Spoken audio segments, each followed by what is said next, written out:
Okay.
Good afternoon.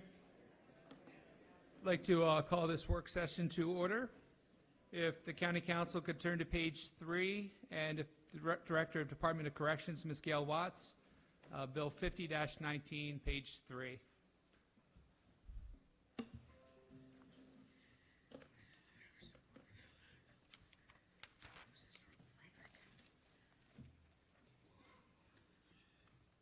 And good afternoon, Ms. Watts. Good afternoon, Chairman Quirk and Council team.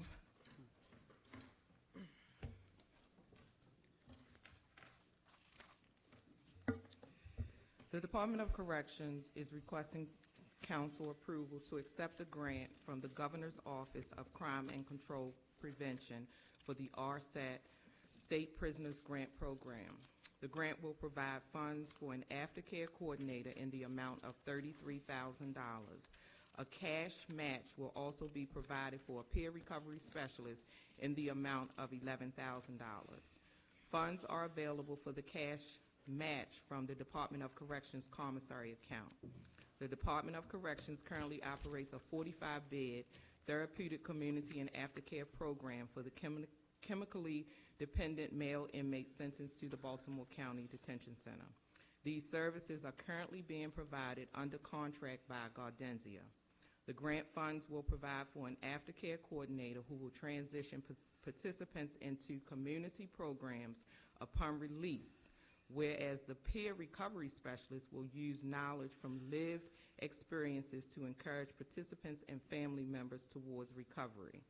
The program seeks to partner with community providers to develop a plan of care that includes prison-based aftercare services for offenders who complete a residential program and institution outreach to begin the process of preparing substance-dependent offenders for reentry.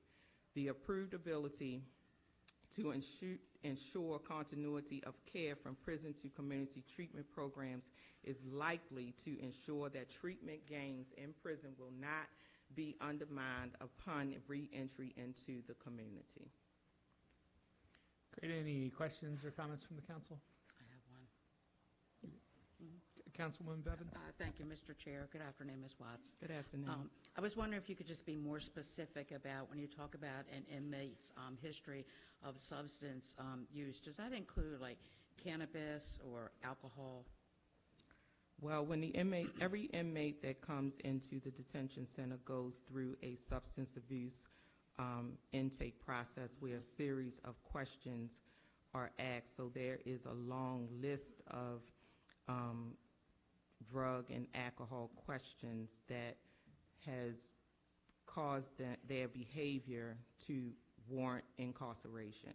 So it could possibly include cannabis. Okay, thank you. That's an Amber Alert, everybody, so you might want to check your fence. Any other questions or comments? Are you missing a child?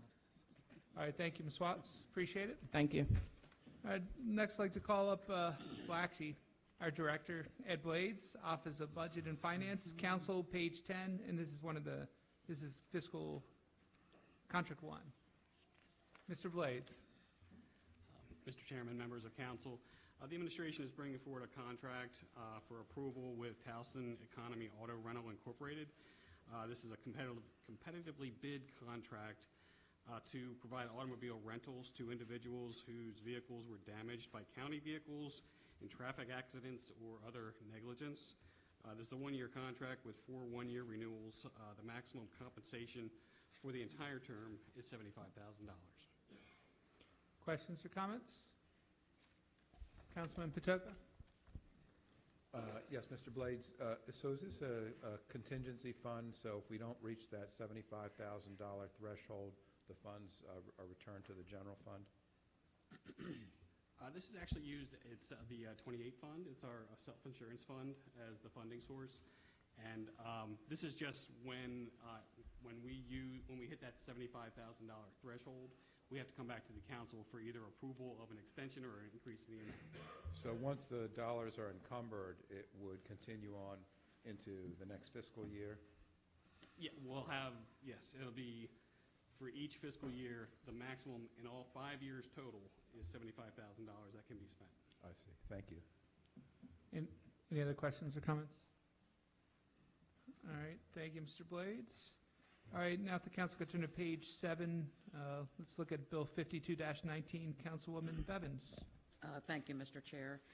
Bill 5219, to me, means a change for Middle River. This bill would amend zoning regulations to permit certain alternative uses and development proposals in the DR zone where adjacent to the Maryland 43 overlay district and subject to certain conditions.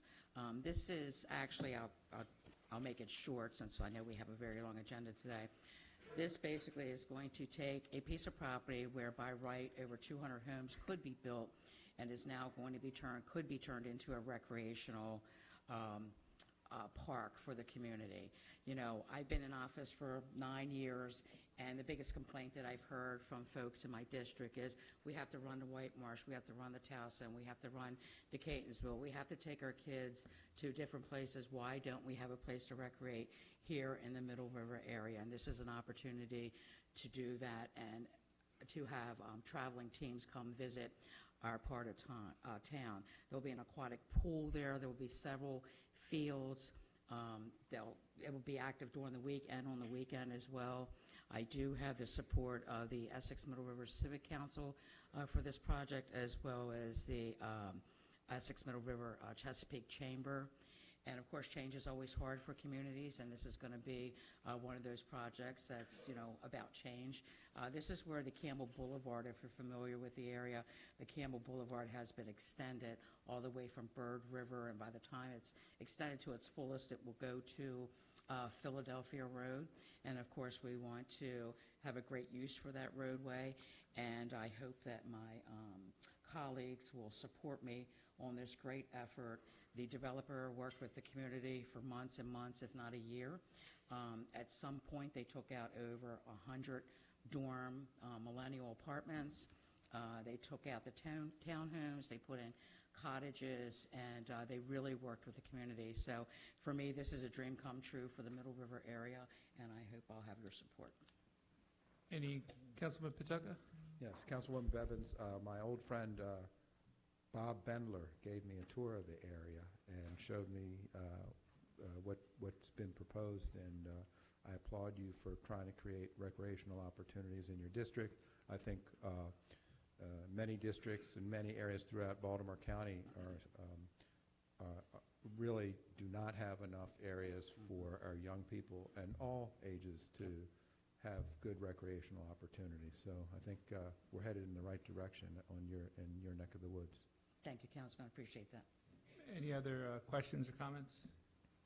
We do have 3 public speakers. Each public speaker is allowed up to 3 minutes to speak. When I call your name, if you'd like to come on up into this seat up here. And why don't we start first with Joan Mealy Kruger, followed by Ethan Sutherland, followed by Bob Bendler. And so, Joan?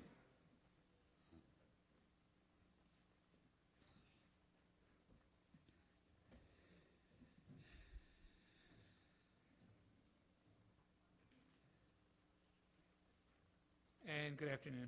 Good afternoon. My name is Jo Mealy Kruger, and I am a resident of the Bird River Road community. I am here to voice opposition to the Bill 5219, allowing for zoning changes in commercial development in a designated residential community. In 2018, there was the purchase of a large piece of property that was previous farmland. Campbell Boulevard would run through the middle of said property, connecting Bird River Road and Maryland 43.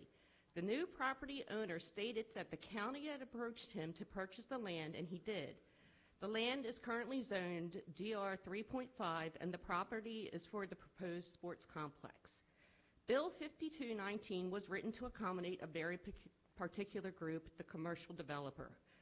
The bill allows for commercial buildings, pools, a stadium, restaurants, retail uses, offices, parking lots, and impressively still allows for residential use. This bill is the Wonka golden ticket for developers. The concern in opposition to this bill is that it gives a developer carte blanche. The property that would most benefit would be the proposed sports complex, but there are other DR2 and DR 3.5 properties which would meet the criteria of this bill. Another privately owned multi-acre piece of property zoned DR 3.5 in close proximity to the sports complex property is out there. Campbell Boulevard and this area cannot take the traffic, and the surrounding area cannot take the continued infrastructure pressure. It is already outdated in areas. We were told that a traffic study will be done on Campbell Boulevard after it's open, and at that time it will decide at Bird River what kind of device we get, if we get stop signs or red lights or whatever.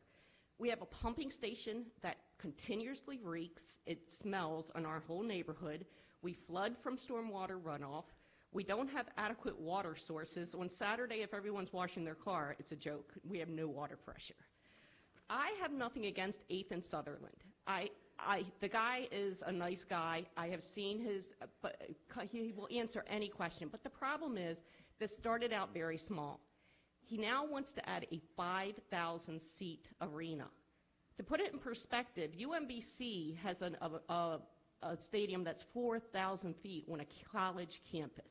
And to say the Essex Middle River supported, the Civic Council supported this, initially they did. The second time, after a big meeting within our neighborhood, there was a second vote where 5 communities voted to continue to support, 5 opposed, and 4 abstained. Mr. Bendler was the one who gave the deciding vote to allow the complex to continue. I am asking you all to vote against this bill. I know it's not popular, but there is other ways to do this. She is circumventing a system in place.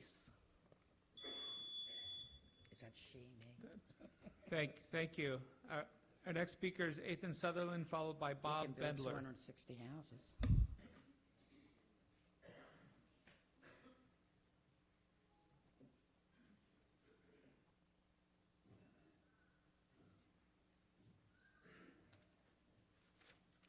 Good afternoon. Good afternoon. My name is Ethan Sunderland. I'm the owner, president, and CEO of the Capital Sports Group, and I am strongly in support of Bill 52-19, which will allow our firm to proceed with the development of the Mike Carruthers Park. Our project, the Mike Carruthers Park, is a 6-field park that also includes indoor recreational facilities, an outdoor learning center, a ropes course, and an aquatic center. The park, an 80-acre park, is open to the public and is a much-needed resource for our county. Our pre-programming includes soccer, lacrosse, and family constituents from all parts of Baltimore County. For the past 6 years, my firm, the Capital Sports Group, has worked with Middle River and the Essex communities, their HOAs, rec councils, civic leaders, and organizations. We have held or participated in over 60 meetings, ranging from residents' living rooms to community halls, rec centers, and conference rooms. At every meeting, we have listened, we have amended, and improved our plan, always maintaining our guiding principles to build better communities and a stronger community fabric through youth sports. More kids playing more sports more often. With the help and guidance of master developers, Somerset Construction and St. John Properties, we work to partner with them to complement their vision of a master planned community and jewel of Eastern Baltimore County. Our role was to be a world-class recreation and amenity center to complement the world-class residential and business communities they developed. Some highlights of the Mike Carruthers Park include 6 playing fields, indoor courts, indoor track, an aquatic center, a fitness studio, a health and wellness club, an outdoor learning center, a team-style hotel, and up to 22 cottage-style homes. My firm is investing close to $100 million in this project and committed to being long-term owners, operators, and neighbors. We have programmed into our operational budget hundreds of thousands of dollars into community programming and resources. We welcome the start of our project and all of Baltimore County's support and participation. If at any time any member of the council or any of its constituents wants to meet or speak, I will make myself available. Thank you. Thank you. All right, and our third speaker is Mr. Bob Bendler.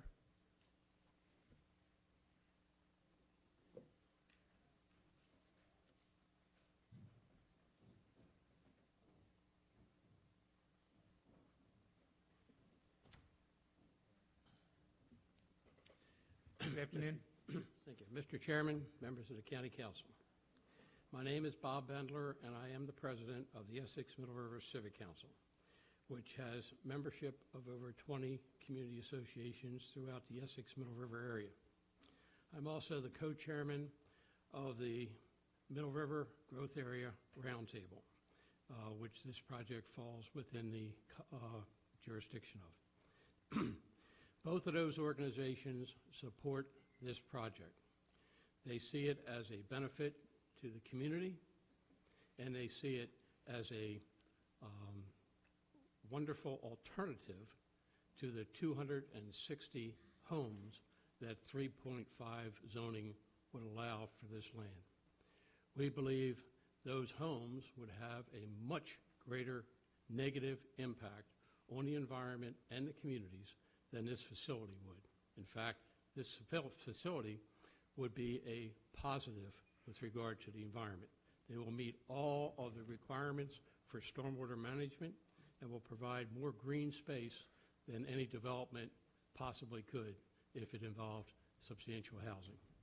The developer of the property, Ethan Sunderland, has met on many, many occasions to listen to concerns of neighbors and community groups.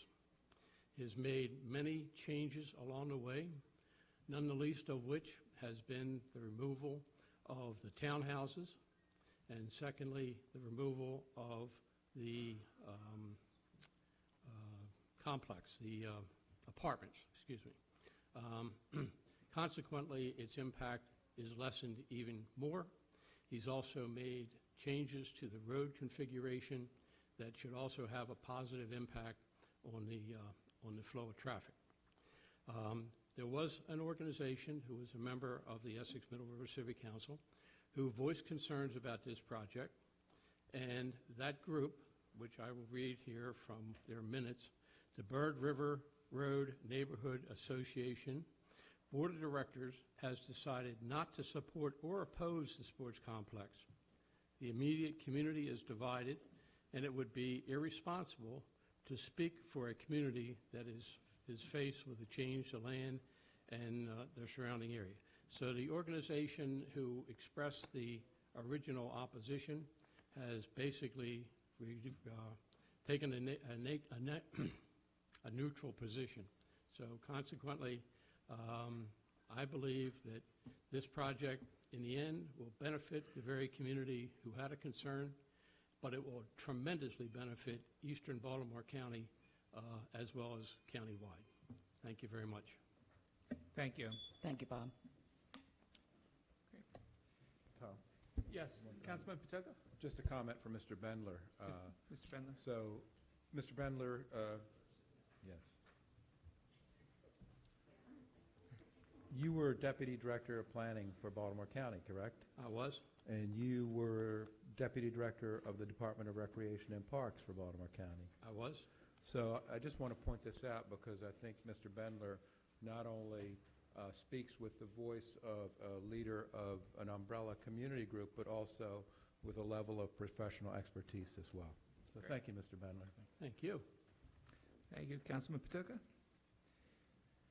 All righty. All right, if the council could turn to page 8, Bill 53-19, Councilman Jones. Yes. This bill would change, 53-19 would basically change when a development was vested in terms of its relationship with the comprehensive zoning map process. This will give the communities an opportunity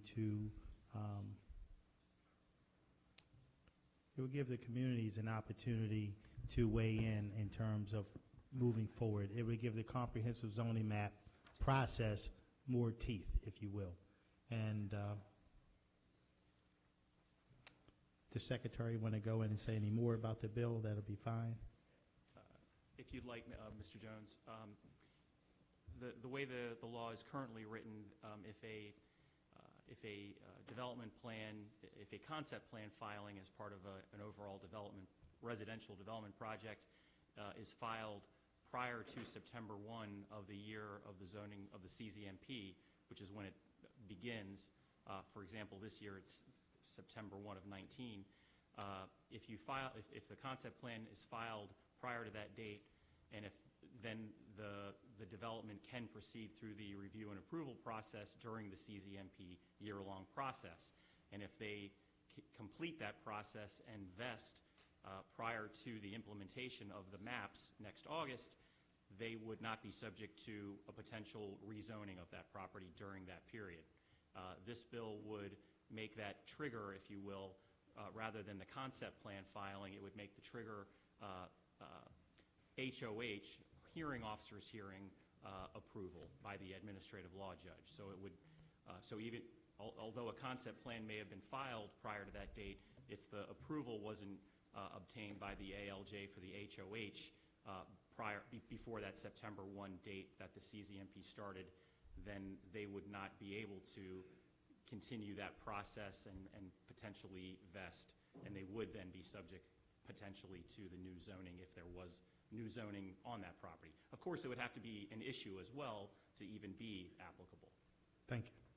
Any questions or comments for Councilman Jones? Sure, Councilman Kreisel? Mr. Chair, if I just, Councilman Jones, I understand your intent behind the bill, and I do appreciate the discussions we've had so far. Looks like it could be tweaked a little bit here and there, and those discussions are ongoing. I just appreciate you being open to maybe strengthening and, as I said, tweaking. So. Okay, thank you. Other questions or comments? All right, we do have 3 public speakers as well on Bill 53-19, and each of you are allowed up to 3 minutes to speak. First up will be Kyle Spees, followed by Kathy Wolfson, followed by Angelica Bailey. And then Ms. Wolfson, if you want, you can come down and sit in this seat behind Ms. Rogers, so that way we can just move it along. And then Angelica, same thing after Kathy's up. And good afternoon. Good afternoon. Thank you for your time. My name's Kyle Spees. I work for Conifer Realty. I'm here to speak in opposition to both 53-19 and 54-19, so I'll be back in front of you again for those 3 minutes shortly. My company, Conifer Realty, is the contract purchaser of 9307 Lyons Mill Road in Owings Mills, Maryland. Conifer has had this property under contract for more than a year, and we are proposing a 54-unit mid-rise multifamily development at this location. Conifer believes, based on a straightforward history of information, that Bills 53-19 and 54-19 are being proposed by Councilman Jones as a direct attempt to halt our development, which is in his district. Our development is by right under the current zoning, and county staff has unanimously recommended its approval of our plan in testimony to the administrative law judge. With regard to 53-19 specifically, as you've heard, it amends the CMZP process, in effect making developments which had their concept plans accepted for filing before September 1 susceptible to a change in zoning where such developments would not have been susceptible before. This is exactly the case for our development. We had our initial concept plan accepted for filing prior to September 1, 2019. And therefore, again, we feel that this is a piece of legislation that is specifically targeted at our development on Lyons Mill Road, which we anticipate will become the subject of a rezoning request, which would have effect where it would not have before. Although this legislation will affect others, it is again spurred specifically by our deal, and we feel targeted and potentially unconstitutional in that it is retroactive, but certainly unfair. We've been working on this development project for more than a year, have outlaid hundreds of thousands of dollars in costs, have proceeded in good faith, and are developing a site that is approved by right. This bill, as well as 54-19, fundamentally changed the rules and process by which we have been operating midstream, if not towards the end of our development process, and thus we feel are patently unfair. Thank you. Our next speaker, Kathy Wolfson, followed by Angelica Bailey.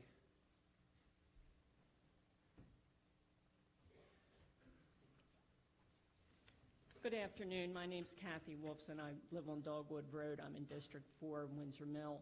And I'd like to speak on both bills at the same time if I could. You have 3 minutes. Okay. I don't have much to say except that I support the bills. They go hand in hand with our discussion today on the home bill. Randallstown, Owings Mills has more than their share of low-income housing at this time, and if these bills will do anything to help not reduce that number, but not increase that number, it would, I would support that. It's, as you'll hear testimony today, Randallstown has been unfairly targeted for low-income housing, and I've heard the testimony of other residents at meetings, and they oppose this development, and this will give us some breathing space. Okay, great. Thank you. Thank you, Ms. Wolfson. Our next speaker, Angelica Bailey.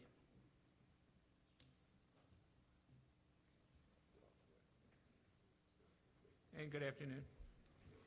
Good afternoon. Angelica Bailey on behalf of the Maryland Building Industry Association.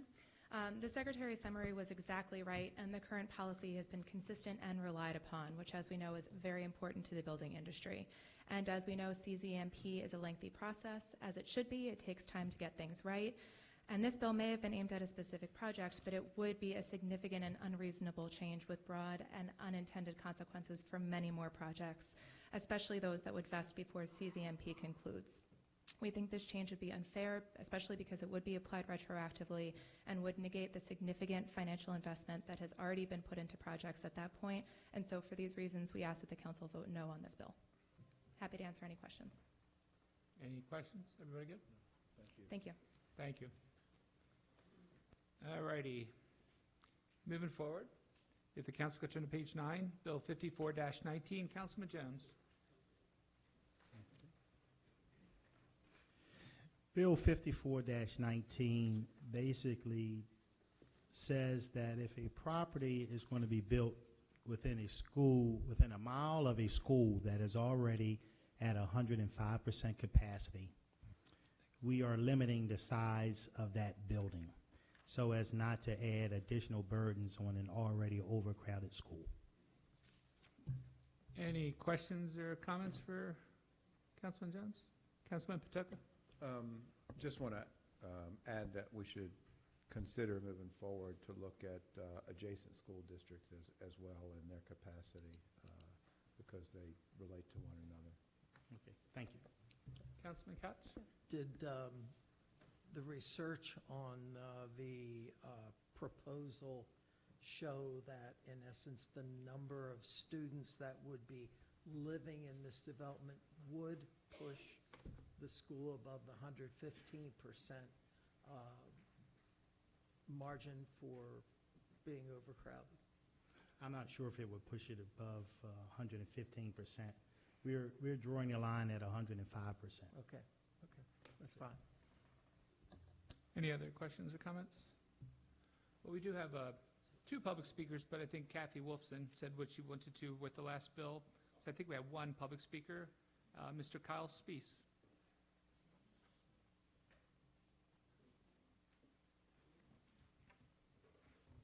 Again, thanks for your time. Again, Kyle Spees. I work for Conifer Realty, speaking in opposition to both bills in combination. Again, we're the contract purchaser of 9307 Lyons Mills Road in Owings Mills, which we believe is the site in question with regard to these two legislative proposals.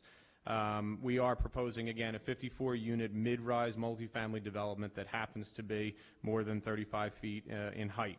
Again, we believe that based on a straightforward history information that these bills are being proposed to try to stop our development proposal. And again, our development is by right.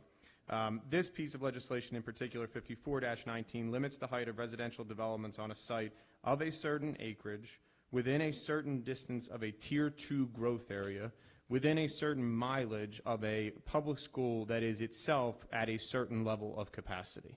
We believe that those are some pretty arbitrary and specific requirements. In fact, we believe we may be the only site in the entire county which meets all the requirements laid out in that bill. And we probably are the only site with an active development plan in the entire county that meet the requirements that are laid out in that bill. For this reason, we and the seller of the property and others feel that this Bill 54-19 is very specific to our site, is arbitrary in its requirements, and may in that way constitute spot zoning, a taking, and/or a violation of fair housing. In addition, it is retroactive to January 1st of 2019 and may be unconstitutional in that regard. In specific sort of comment on something that was brought up, we have been through the administrative law judge hearing. The county's legislation and guidelines allow for a development like ours to proceed if there is capacity in the adjacent school districts, as the councilman said. There is capacity in the adjacent school districts.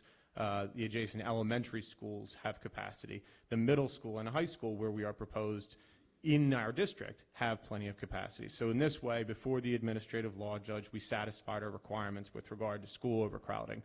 This legislation places a new 105% capacity threshold where none exists right now. Again, as I said on the last testimony, we've been working on this development for more than a year. We've outlaid hundreds of thousands of dollars in good cost. We've proceeded in good faith, and these bills fundamentally change the county's rule book on how multifamily developments like ours, which are zoned by right in a DR16 zone, should be received, reviewed, and approved. And we feel that that is unfair. Happy to take any questions. Thank you. Appreciate it. All righty. Moving forward, page 13, Resolution 140-19.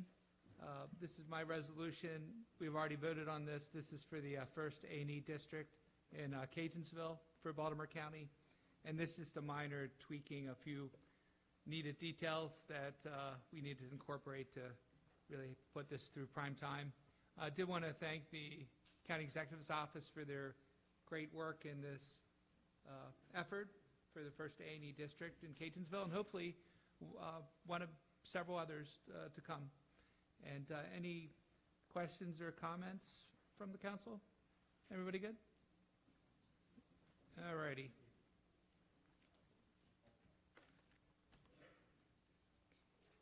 Now, if the council could turn to page 1, Bill 49-19. And I'll turn it over to Mr. Mike Field, County Attorney for the Office of Law, and Ms. Marsha Parham Green, Office of Housing. And good afternoon. Good afternoon. Just gonna,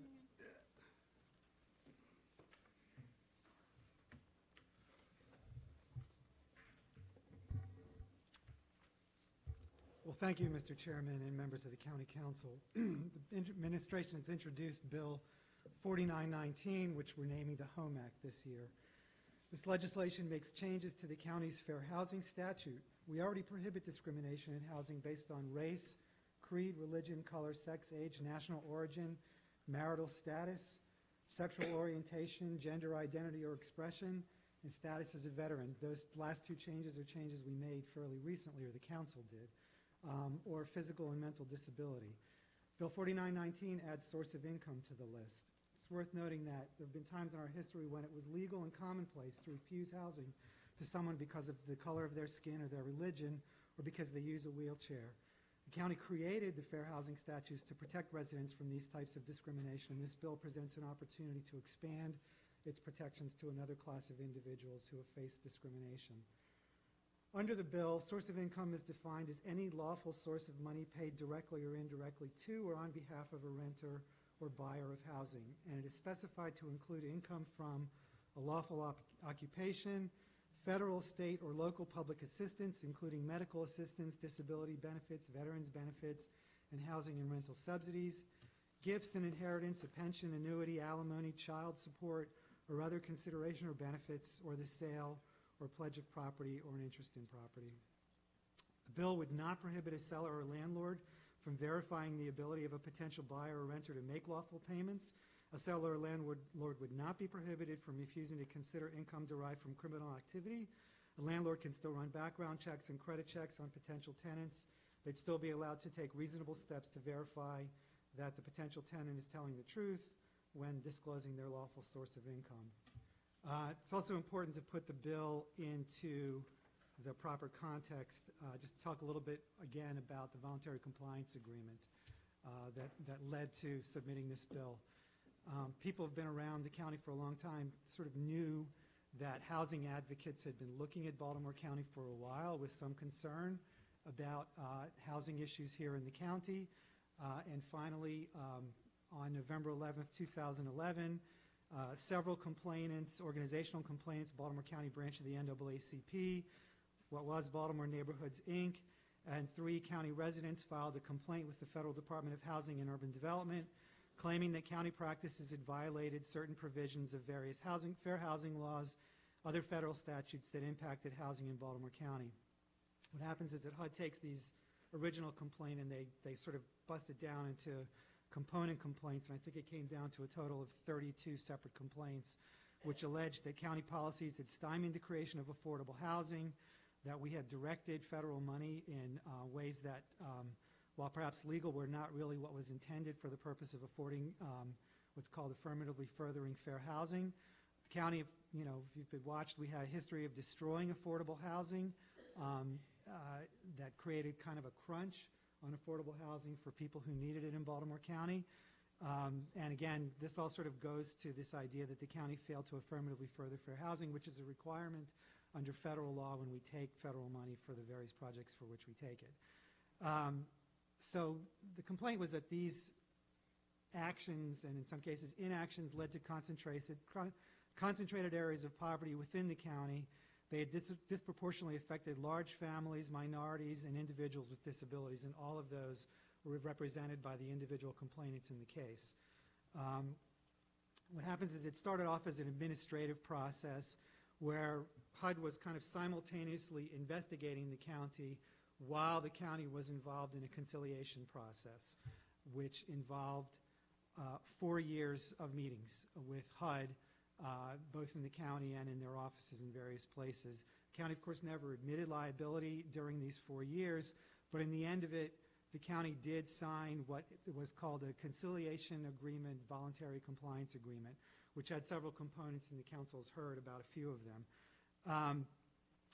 The one that we're here for today is source of income legislation. The VCA required the county to introduce source of income legislation initially sort of soon after the VCA was signed, and then because of the way the vote worked, we weren't required to introduce it again until sometime this year. And we're required to continue to introduce it until it either passes, the General Assembly passes a bill that's substantially similar to the one that is in the VCA, or the VCA terminates, which is in 2026, something like that. One of the sort of keys to understand about the way the agreement was written is that the bill that passes must be substantially similar to the bill, as there was a draft of the bill actually in the voluntary compliance agreement. And the only thing that's different about the bill that's before you, the only significant difference about the bill that's before you and the one that's in the voluntary compliance agreement was that we didn't call it the HOME Act when we were doing the voluntary compliance agreement. The administration spoke with HUD and the complainants, and they obviously got the permission to change it to the HOME Act, but otherwise it's the same bill. So what it means is that non-conforming amendments that that may be passed into the bill, amended into the bill, and the legislation that's passed that may be significantly amended from what's in the voluntary compliance agreement will lead to a reasonable argument by HUD and the complainants that we have not complied with the requirement of the voluntary compliance agreement. It's felt that this bill would satisfy the county's legal and moral obligation to expand access to fair housing and create more opportunities for families to choose where they live. I think Ms. Parham Green is going to talk a little bit more about that, about the sort of housing crunch that's been created that can be ameliorated at least somewhat by this bill. Thank you. Good afternoon. My name is Marsha Parham Green, and I am the Executive Director of the Baltimore County Office of Housing. I thank you to the County Council for this opportunity to discuss Bill 4919. I'm here today to explain what we do in the Baltimore County Office of Housing, to discuss the Housing Choice Voucher Program, and to share what this bill will mean for the constituents of Baltimore County. At the Office of Housing, our job is to promote adequate and affordable housing and economic opportunity for residents across the county. The services we offer strengthen families, help participants improve both education and economic status, and ultimately create more resilient communities. While Baltimore County has taken significant strides over the past few years to increase access to affordable housing, the needs in our county remain great. The Housing Choice Voucher Program is a federally funded and locally administered program which helps qualifying residents bridge the gap between the cost of rent and the tenant's income. It's been long acknowledged by experts that residents who pay more than 30% of their income on rent become rent burdened and are increasingly more likely to be impoverished. Today, Baltimore County administers approximately 6,000 of those federal vouchers. The vast majority of our participants are working families, seniors, or persons with disabilities. Right now, the county's Housing Choice Voucher Program has approximately 25,000 families on the waiting list, which results in an average wait of 12 to 14 years as of today. We made the determination to close the waiting list in July of last year. We felt that keeping it open was sending false hope to families that we were going to be able to assist them. Other jurisdictions in Maryland have closed their lists as well. When considering this bill, I would ask the council to think about how this would affect our Baltimore County constituents. These constituents are made up of seniors, disabled individuals or families, working low-wage jobs who are just looking for an opportunity to live in a safe and adequate home. After waiting 12 years or more, or through a small amount of assistance provided by the Housing Choice Vouchers, families are finally given the opportunity to live closer to their family or their jobs or transportation hub. This legislation will allow them access to homes that are truly handicap accessible. It allows individuals in the rental market to have access to the entire county in order to identify a place of residence that would help them build a better life. And after 12 or more years of waiting to receive the Housing Choice Voucher assistance, they apply for that home that will provide their family a stable environment, and they immediately get turned away. And then they get turned away again and again and yet again. They are turned away because of the stigma attached to participants of the Housing Choice Voucher Program. They are not judged in the same manner as someone without voucher assistance. Participants in the voucher program should be screened or accepted utilizing the same criteria as any other applicant seeking to rent a home or housing unit. By not allowing Housing Choice Voucher participants access to all the available housing opportunities within the county, it has resulted in two large clusters of voucher holders on the east and west sides of the county, which facilitates the concentration of poverty. And this is where the HOME Act becomes so important. It allows us to deconcentrate pockets of poverty, increase socioeconomic diversity, and create real opportunity for advancement and affordable housing in Baltimore County. While the goal of this bill is clear, we unfortunately continue to see misrepresentation relating to affordable housing and the Housing Choice Voucher Program. I want to take the time to educate and dispel some of these myths today. While we frequently encounter concerns about participants' employment, the reality is that approximately 92% of participants are either working, disabled, or elderly community members. We also often hear about correlation between the voucher holders and crimes in neighborhoods, but research has consistently shown that housing voucher concentrations within a community do not correlate with crime rates. I think it's also worth mentioning that what this bill does not do. Mike touched on some of this, but I think it is important to reiterate. This bill does not create more housing choice vouchers in Baltimore County. The federal government determines the number of overall vouchers available to each jurisdiction. This bill does not force landlords to accept every applicant that applies for their rental unit. The decision to rent a home rests with the homeowner or landlord. The Office of Housing screens participants for program eligibility, and the landlord screens for tenant suitability. This bill does not force landlords to take only vouchers. It simply allows the program participants to have equal access to housing opportunities and fair consideration, and not to encounter discrimination at the onset. Across our country, similar legislation has passed in numerous jurisdictions. About a dozen states and several jurisdictions right here in Maryland have come before us and have successfully implemented this legislation. It is time for Baltimore County to pass our own version of the HOME Act to expand opportunity and create stronger, more equitable communities. I end this testimony with a reminder that I also serve as the director of the Human Relations Commission for Baltimore County, whose mission is to promote fair housing and defend against discrimination in Baltimore County for all its constituents. This legislation is not about the Housing Choice Voucher Program. It is about affirmatively furthering fair housing and ending discrimination based on source of income. Thank you. Thank you. I know we have 36 public speakers signed up today.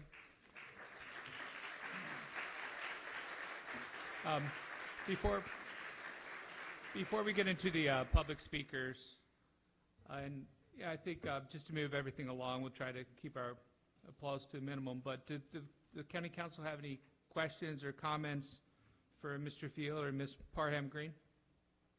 Councilman Patoka? Thank you, Mr. Chair. Thank you for a very good description of what's before us. I just completed reading a book called Not in My Neighborhood by Antero Patia, and it describes in detail. Yes, could you hold that up? Thank you so much. I would recommend this is a good read for everyone in this room that has concern about the issue that's before us, because it really describes a long, unfortunate history of discrimination in both Baltimore City and Baltimore County, and something that we should put behind us rather than in front of us. And I look forward to hearing the testimony, because thank you all for showing up. Irrespective of how you view this issue, you did decide to show up. This book had a profound effect on me, and again, I think it's time that we start to look forward to changing the course of that discriminatory path that Baltimore City and Baltimore County was on. And most of it was based on stigma, stigma, stigma, not on fact. And so we live in an age where we should start, and I think we should do this nationally, we should start to look at facts rather than stigma. So, thank you. All right, any other questions, comments from the council? Councilman Katz? Yes, thank you, Mr. Chairman. I want to thank everyone for being here this afternoon. Let me say the major concern that I've gotten from people, from especially landlords, is they don't want to be forced to sign into a federal program. That's the issue. So I would urge everyone in here, whether you're for or against this bill, I would urge the administration to go to Washington, to your Congress members, to HUD, and be advocates for getting rid of the Section 8 program completely and substituting instead an independence card concept. And that way, the only responsibility that the federal government would have would be to determine whether or not somebody qualifies for a subsidy. And then the person would be given a credit card, and that credit card, of course, would be accepted anywhere. And if it wasn't, then that could be made discriminatory. But to force somebody into a federal program is wrong. So independence card works well, and let's look to adopting a program like that instead, because I think it will resolve a lot of the issues that I've heard from constituents. Thank you. Councilman Jones? If we could, if we could try to keep our applause and everything else, or this is going to be a very long meeting. Councilman Jones? Yes, I'll be brief. Again, I want to thank everybody for coming out today to testify in support or opposition to the bill. I do believe that the bill is basically about discrimination. But one of the things that really drive me more than anything is I think that by giving people an opportunity to live at different communities, we will give those children that are attached to those parents an opportunity. And nothing is greater in terms of breaking the cycle of poverty than to break up concentrations of poverty and give the children an opportunity for a different life. And that will go far in terms of making our community, our county, and our country a better place. So thank you very much, Mr. Chairman. Thank you, Councilman Jones. Sure. Any other questions or comments? Councilwoman Bevins? I'll be brief, Mr. Chair. Thank you to all of you, no matter what your feelings are on this very important issue, whether you support it or you oppose it. It must be very important, and that's why you're here today. And Councilman Catch, I'm very glad to hear you make that statement, because I got an amendment that's going to be right up your alley. Thank you. Councilman? No, it's not an independence card. Councilman Marks? Thank you very much. I also thank everyone who's testifying today. I know there are people on both sides of this argument who feel passionately about this subject. My principal concerns with the settlement have to do with two factors. First, too often we look at affordable housing in a vacuum. It is not just the placement of affordable housing that improves people's lives. It is the access to transit, it is the access to educational opportunities, economic opportunities, and we don't have that a lot of places where affordable housing goes, number one. But number two, we talk a lot about deconcentrating poverty. The neighborhoods that will be impacted the most by this settlement are not wealthy neighborhoods. Let's be honest. They're not wealthy neighborhoods because they don't have many rentals. It's the neighborhoods that are in the middle. They're the ones that are going to be impacted the most. And I have a lot of those in my district. I know we all do. Thank you. Other questions or comments from the council? Any other questions or comments? I have a couple just questions. I know when I'm out in the public, one of the biggest concerns that I hear from people about the HOME Act is, can code enforcement be more proactive, whether it's a voucher holder or not a voucher holder? So if you have a property owner that, say, for example, lets their lawn grow too high, or maybe they're not keeping up with their property, is if we can have more resources dedicated to code enforcement to be able to better police this, so the burden doesn't fall on the community associations to have to police it themselves. Do you guys have any comment on that?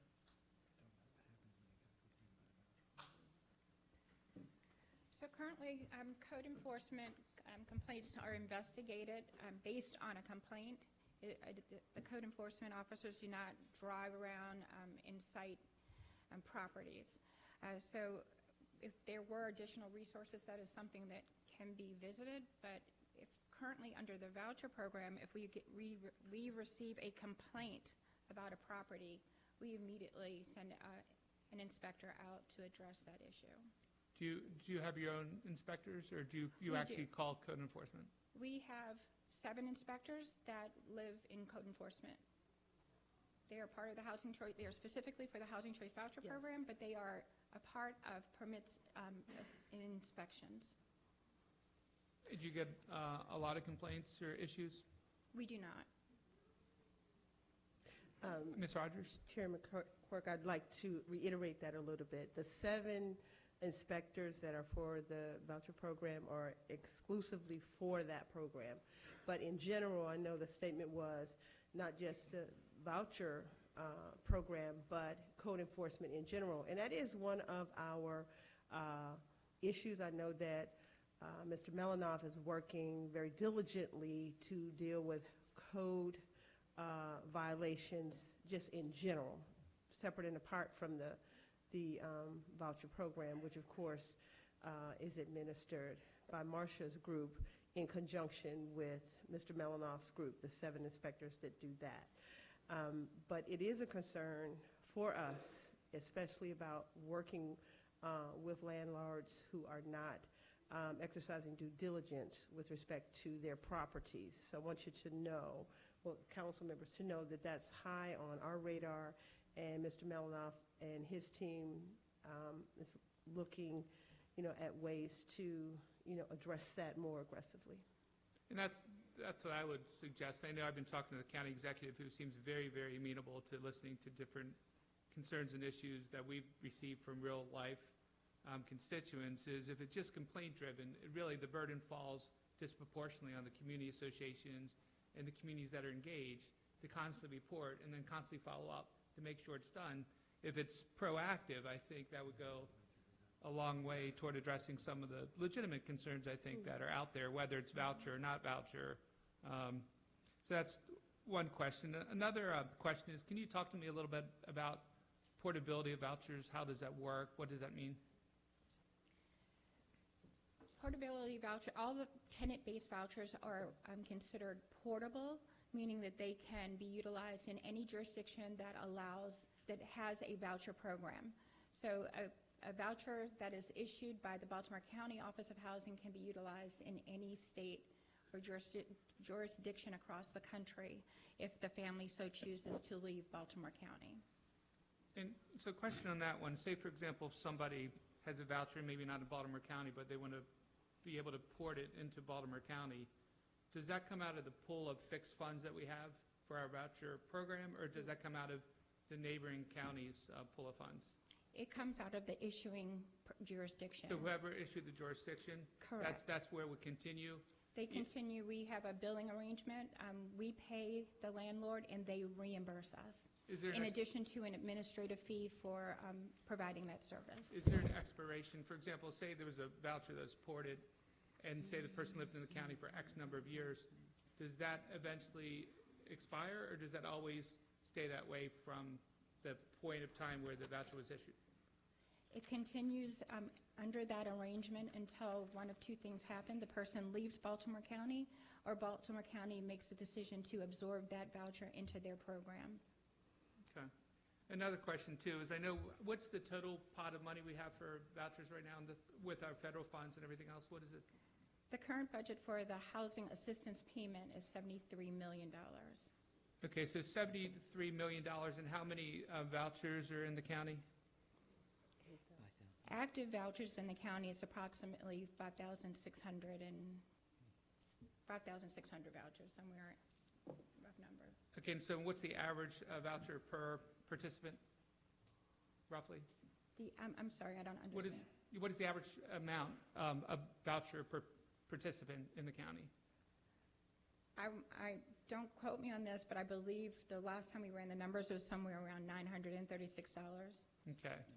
And so one of my questions is, if this program is successful and moved opportunities, so we have more people moving maybe to areas where they could benefit more and maybe have a higher quality outcome, would that mean, if this program was successful, that the number of voucher holders in Baltimore County would go down, but have a better quality output, versus currently maybe a lower quality output, but more voucher holders? So just mathematically, to me, if you have a current voucher holder moving to an area of, say, higher opportunity, sometimes that means rents could be a little higher, which would take more from the overall pot that doesn't go up wherever they move to. And so one of my concerns is ultimately from a public policy standpoint, mathematically does it mean that we do absolutely improve the quality output, but unfortunately the number of voucher holders would decline? Just thinking about the math. So, well, additionally, there's another factor that hopefully when the family moves to a better opportunity, they are also increasing their economic status by increasing their employment status.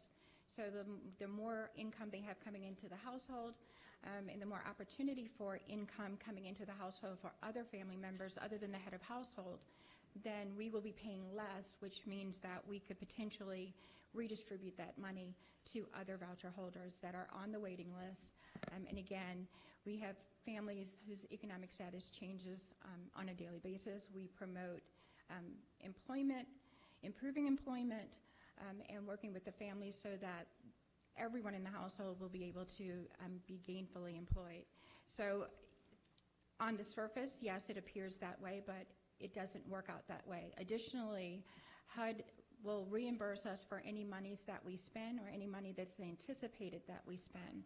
So if it looks like we're going over or reaching the edge of our budget authority, we can always ask for additional funds, which we have done in the past, so that we could provide opportunities to people on our waiting list. And we have been granted those funds. If you do have an occasional, say, bad apple, which from time to time is going to happen no matter what can you tell me a little bit about the process, that how you can make sure that voucher goes to somebody that it should be going to, which is the vast majority of voucher holders are good people. But if you do get somebody that, for example, is maybe abusing this voucher, please tell me the process you would take to help mitigate that. We have, within the Office of Housing, we have an integrity unit that investigates those complaints or identifications of potential fraud or misuse of the voucher program. We bring the family in. We provide counseling as we continue the investigative process. If it's determined that they are in jeopardy or should lose their voucher assistance, we provide them notice. They have an opportunity for informal hearing.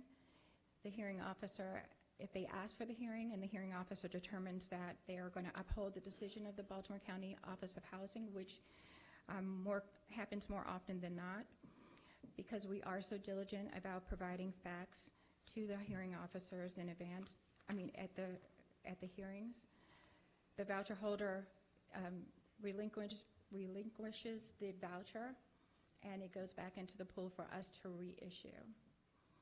But that process typically takes about 45 days. Thank you for that. Another question is, and this I've heard a lot from people as well, because I've heard on both sides hundreds of emails, phone calls, of course.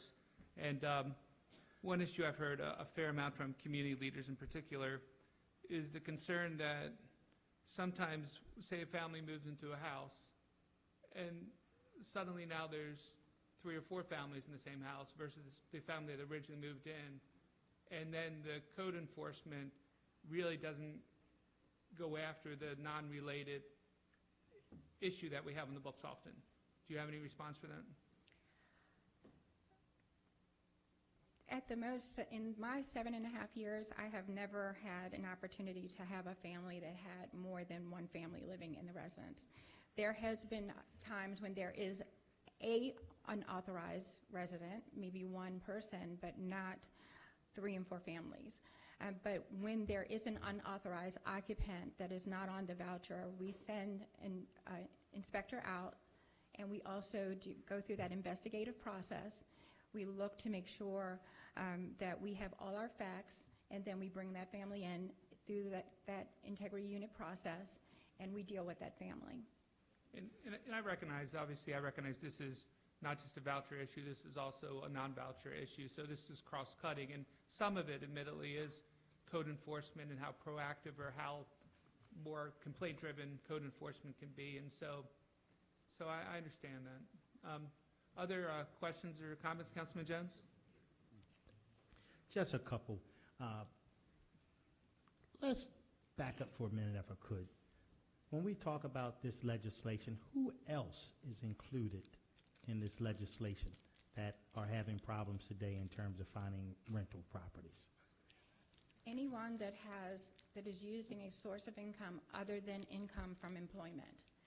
Such as? So that would be your veterans, your disabled persons, anyone that's getting a Social Security check, some other form of subsidy other than the Housing Choice Voucher Program, particularly your low-income families that are using other means to support their living.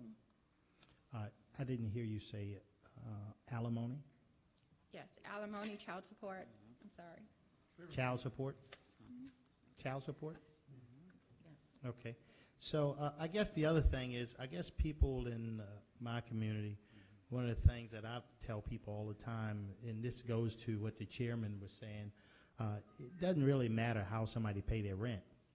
What's important is that they are good neighbors and that they are keeping their property up, and that's the important part. And oftentimes, I can't help but wonder how many people call your office thinking that a neighbor who is not behaving accordingly is on Section 8 when in fact they may not. Does that happen often? Mhm. Yes, on average, we get anywhere from 5 to 10 complaints a week, and out of a month long of complaints, we may have one person that was participant on the Housing Choice Voucher Program. Okay, so I guess the next question I have, which will be, I'll be quick, I'll wrap it up. This is a very emotional issue for a lot of people. And at some point, I like to look at it as almost like an academic discussion, because it does affect people's lives, but in reality, if you had a map today of where all the vouchers are in Baltimore County, and this bill were to pass, do you think the map next year would look much different? Based on my professional opinion, I don't think it will be significantly different, but it will at least provide that opportunity for it to be different. Right. So we're talking opportunity. And when you think about 6,200 vouchers plus whatever comes from someplace else, to me, I guess what I'm thinking is to see a sea change, you're probably looking at somewhere in the neighborhood of 10 plus years. Only because through attrition is how you're going to get more people. Most people that are, okay, how long does a person stay in their current residence that receives a voucher? Average. On average, 5 or more years. 5 or more years. Yes, we have some participants that have been in their unit since 1985. Okay, so if that's the average, most people don't move that often. And if things were to change tomorrow, I don't see people moving that much. And through attrition, you say you have a 13-year waiting list. When somebody finally leaves and a new voucher is issued, that's when somebody's going to look around and have the different opportunities. But this is not the only factor in a landlord determining whether or not they can or will rent to someone, correct? That is correct. As I stated, the Office of Housing determines eligibility, and I like to use the term that the landlord determines wonderfulness. Whatever is wonderful for that landlord, whatever that criteria that makes that person wonderful for them, is going to be what they use to allow that person to rent their unit. So if it's credit, if it's tenancy, prior tenancy, whatever it is, they determine what wonderful is. Well, I could tell you now, knowing a little bit about the real estate business, having been in it for a long time, the most wonderful thing is paying on time. And the federal government don't miss a check, do they? We do not. Under regulation, we have to have those payments made by the first of the month, not the second. It has to be there by regulation, and we currently do direct deposit, and it's always there by the first. Thank you. Councilwoman Bevins. Thank you, Mr. Chair. I just have 2 questions, and I think the first one is very important for the audience to hear. We have a roundabout number, give or take, of 5,600 vouchers amongst a little under 900,000 people across the county. Can you give me a breakdown first of how many of those are veterans? I did not bring that data with me, but I will be more than happy to provide the council with that information. But I know you know a roundabout number. the percentages? I apologize, I do not. Really? Okay. Disabled? How many disabled people are on veterans, on vouchers? Again, I don't have those specifics.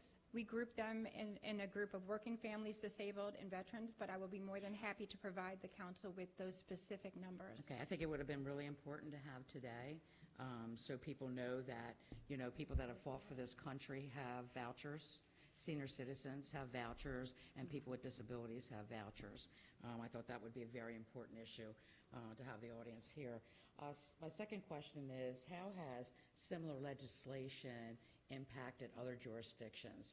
If this was to pass, and it's passed in other jurisdictions like Baltimore City, for instance, or Frederick, how did it impact those counties? I can't really address another jurisdiction. Okay, All I can speak from a letter. practical perspective that it does allow their participants greater movement within those jurisdictions. I could not speak to housing or any other specific impacts it has on another jurisdiction. Okay, well, I got a letter from the county executive of Frederick County the other day, and just knowing that Baltimore County was going through this now with this legislation, and they said when they considered their legislation in 2009, they faced opposition and concerns similar to what we are experiencing now. Since the legislation's passage, none of the negative scenarios some predicted over came to pass.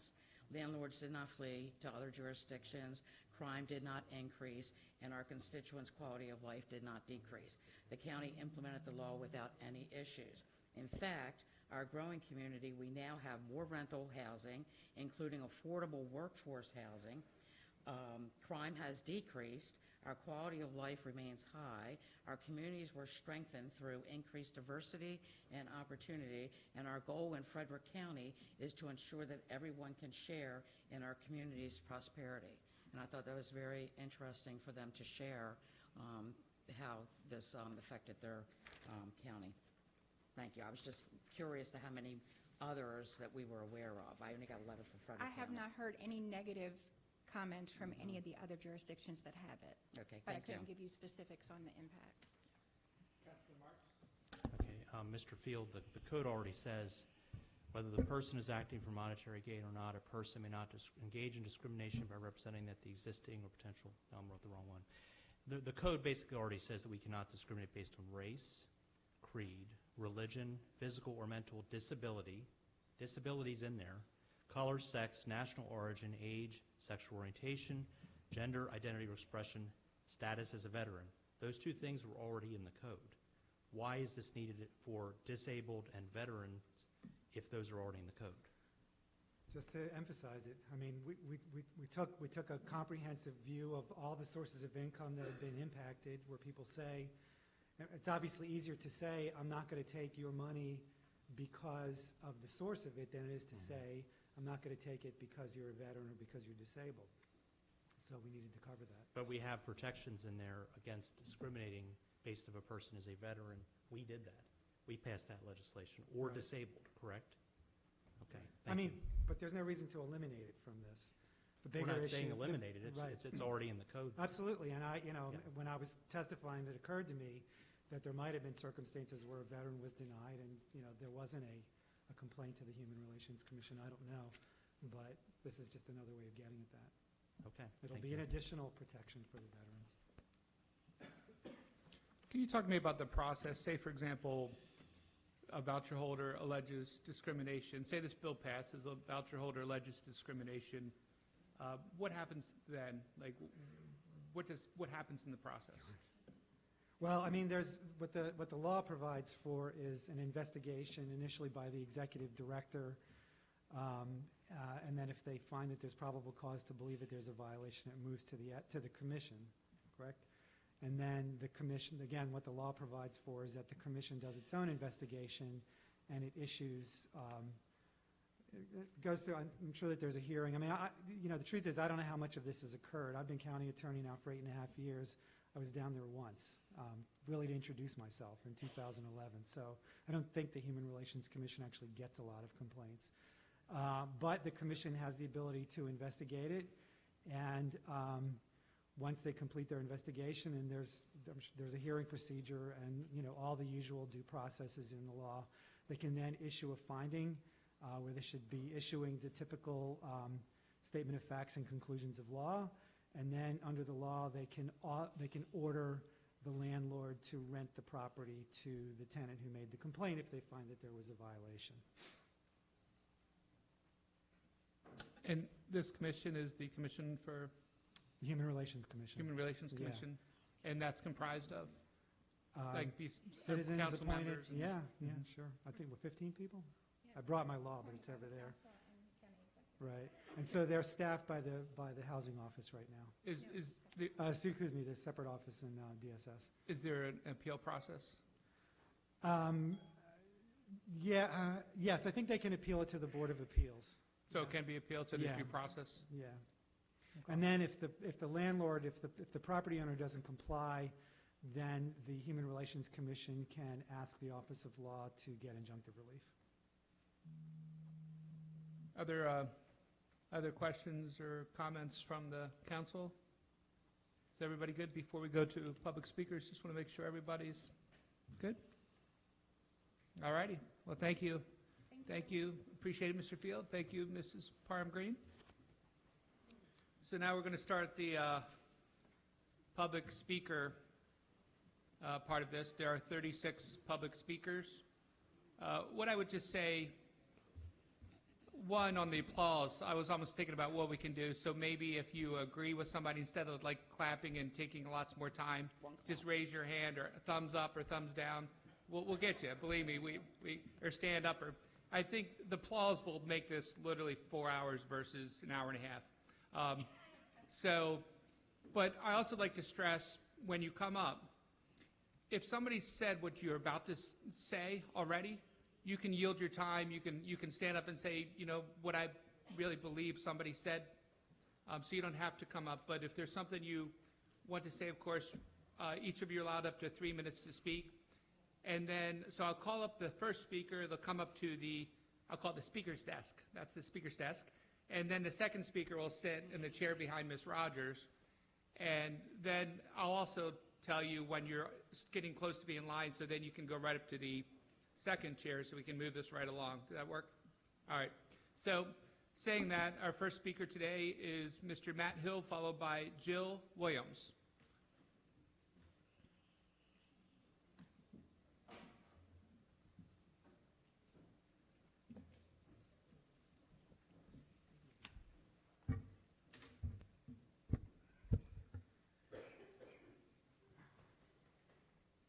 Good afternoon. Good afternoon, Mr. Chair, members of the council. Thank you for having us here today. My name is Matt Hill. I'm an attorney at Public Justice Center. Public Justice Center represents some of the complainants on the HUD action that Mr. Field referenced earlier. And I'm here to urge the council to join 14 states and over 70 jurisdictions, including Frederick, Howard, and Montgomery County, Annapolis, Frederick City, and in the past 6 months, Anne Arundel County and Baltimore City, and pass the HOME Act. I want to address first, Councilwoman Bevins, your question with respect to the composition of voucher holders. And this is slightly dated information of 2016, but it's very similar.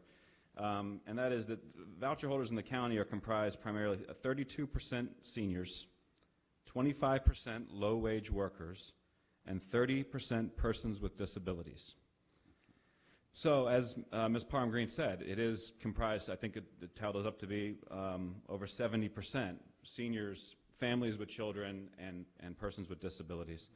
And as Councilman Patoka said, this legislation is critical because of that long history of discriminatory land use and housing policies, and the impact of those has been the segregation, racial and economic, that this county is still dealing with. That's why this legislation is so critical.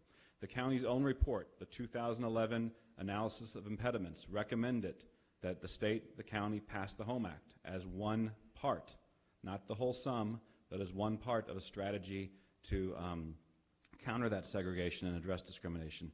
And as Mr. Field said, this is on paragraph 2, I believe, of the voluntary compliance agreement that this bill should pass, and the county executive will offer it, I think, for the next 9 years.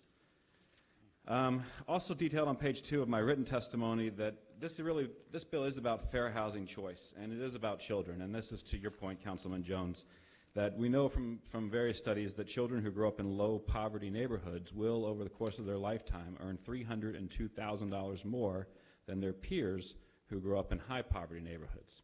There's also great data showing that these same children who grow up in low poverty schools are going to do much better in reading and math than their peers who grew up in high poverty schools. And so when we think about the HOME Act, again, it's as folks have already said on the council, that this really is about opening up the fair housing choice throughout the county. Because frankly, right now, when you look at the map of where voucher holders are, they are in West Baltimore, in Randallstown. They are in Essex and Dundalk. And so we need to open up opportunities throughout the county so that people have that fair housing choice throughout the county. Again, one way to address the long impact. Thank you. Thank you, Matt. Appreciate it. Councilman Marks?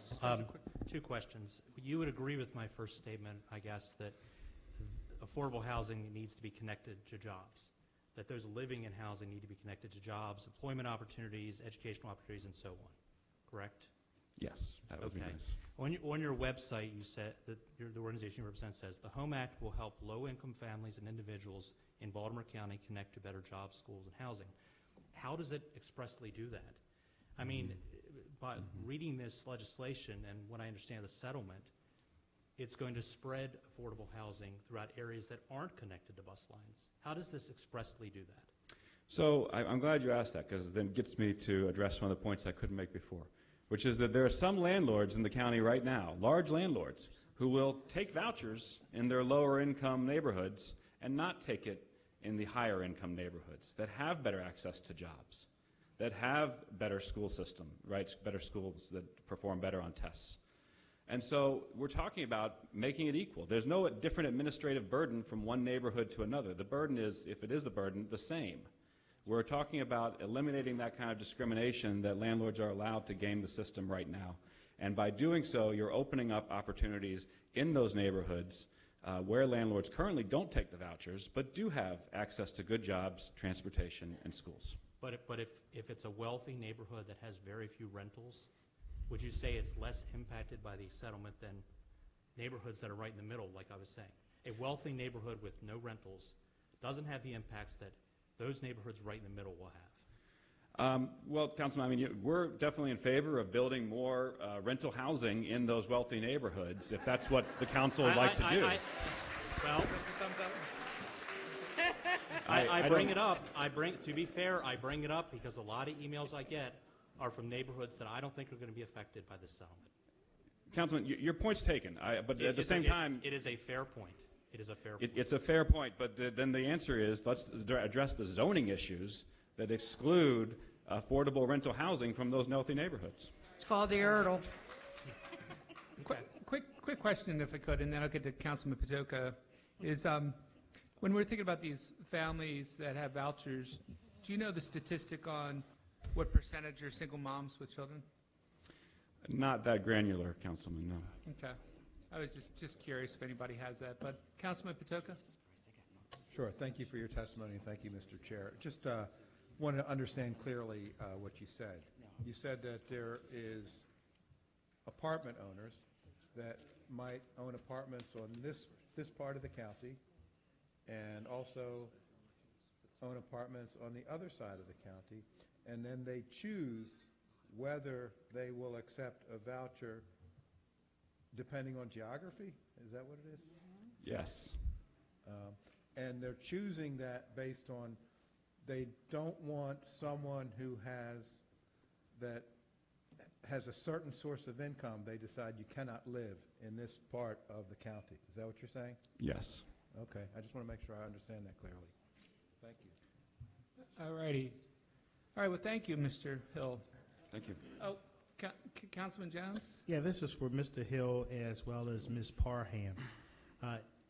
One of the conversations we had with Mr. Hill, he was telling me that it was almost impossible for him to enforce a cap if there was a cap. Like, like Baltimore City may have 20%. That is impossible for him to enforce that cap because he cannot get access to the information in terms of how many people in a particular development as a voucher. Is that true? Could I clarify my question for Go ahead. my response? So, Sure. to your point, one thing I left out of our discussion is that there is more than one entity that administers vouchers in the county. Right. And so knowing how many vouchers come from that, the housing office versus another entity, and what percentage that is of a particular, total capacity of that complex is not something that we have ready public access to, which makes it difficult to know whether or not that landlord has met the 5%, as my friends in the landlord lobby would want, or 20% cap or whatever. Any comment, Ms. Parham?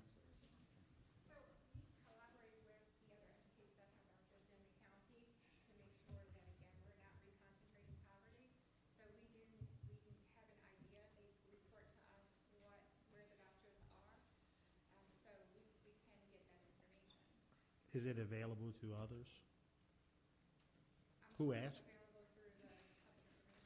Well, but what we're not allowed to do is identify a particular property Right. as a housing choice voucher property. So I think some of what Matt is saying is the difficulty of getting this information is as you said yourself earlier, you'll get complaints about, and Marcia responded to you and said, there's always this suspicion that certain people have housing choice vouchers, and 1 out of 40 complaints that you get actually do. And part of it is that all we can do is say, that's not a housing choice voucher house, but we certainly can't say that is a housing choice voucher house. And so that also, I think, creates some of the enforcement problem, particularly with the cap. So you have the issue of a development where you really don't know, which people with vouchers are putting people there, and then which ones are the vouchers and how to count them up. I think that's pretty much what your concern is.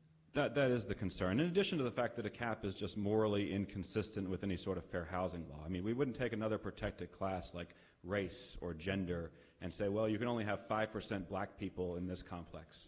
We wouldn't do that. Why should we do that with someone who has a voucher based on their source of income?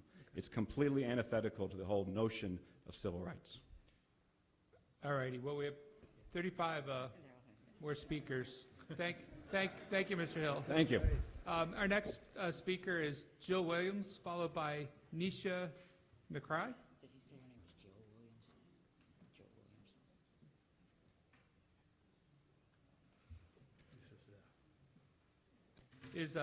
Is Nisha McCry still here?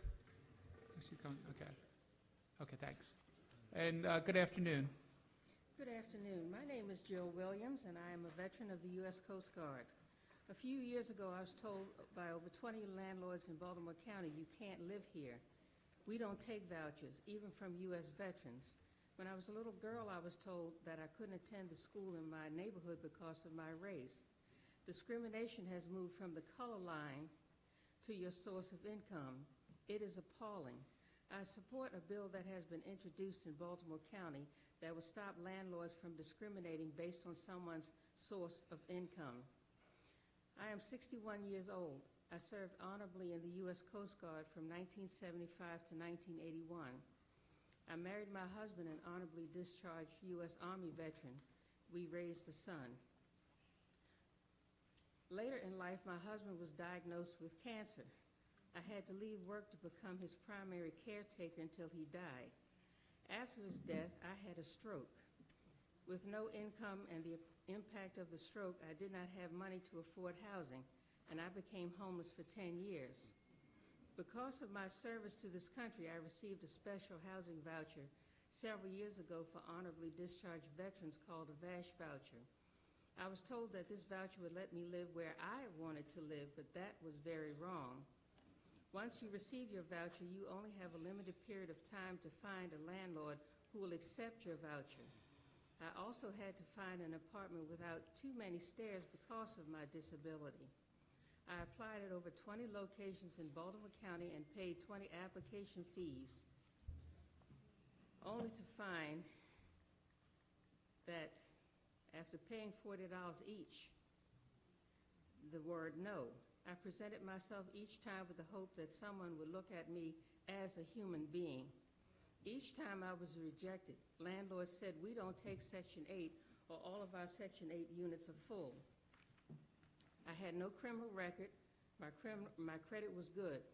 I wanted to live close to my family, but because the clock was ticking on my voucher, the only place where I could find a landlord who would accept my voucher was Randallstown, miles away from my family, and even that apartment had a number of stairs. I listen now to how people say they don't want those people living in their neighborhoods, or I worked hard to live here. People need to work for a living. I am appalled. My late husband and I served so that other people can live comfortably. I was good enough to serve my country, but not good enough to live in your neighborhood. Oh, my God.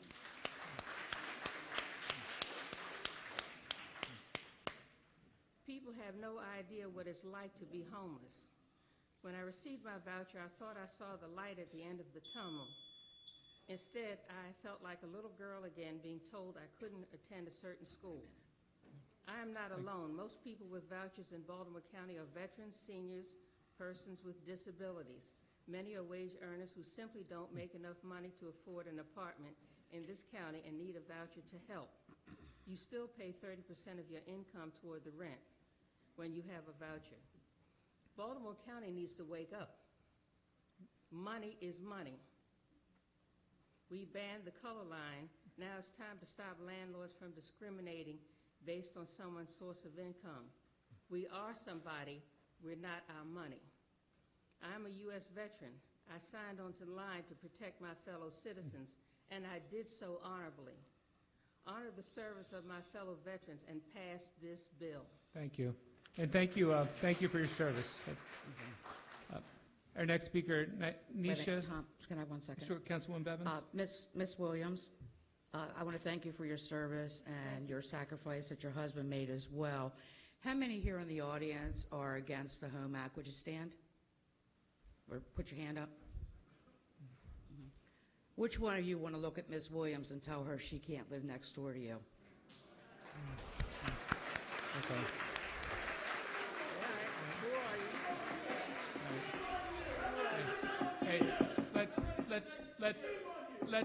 Let's have order, please. No, shame on you, not shame on me. Kath, let's have order, please. Thank you. I have Section 8 in my neighborhood. All right. All right. Hey, Councilwoman Bevins. Yes, Thank you. Thank you, Ms. Williams. Thank you. Our next speaker is Naisha McCray. All right. I demand order. Thank you. I don't want to say it again. I would respectfully suggest that we have order. And our next speaker is Naisha McCray, followed by Yair Sheik.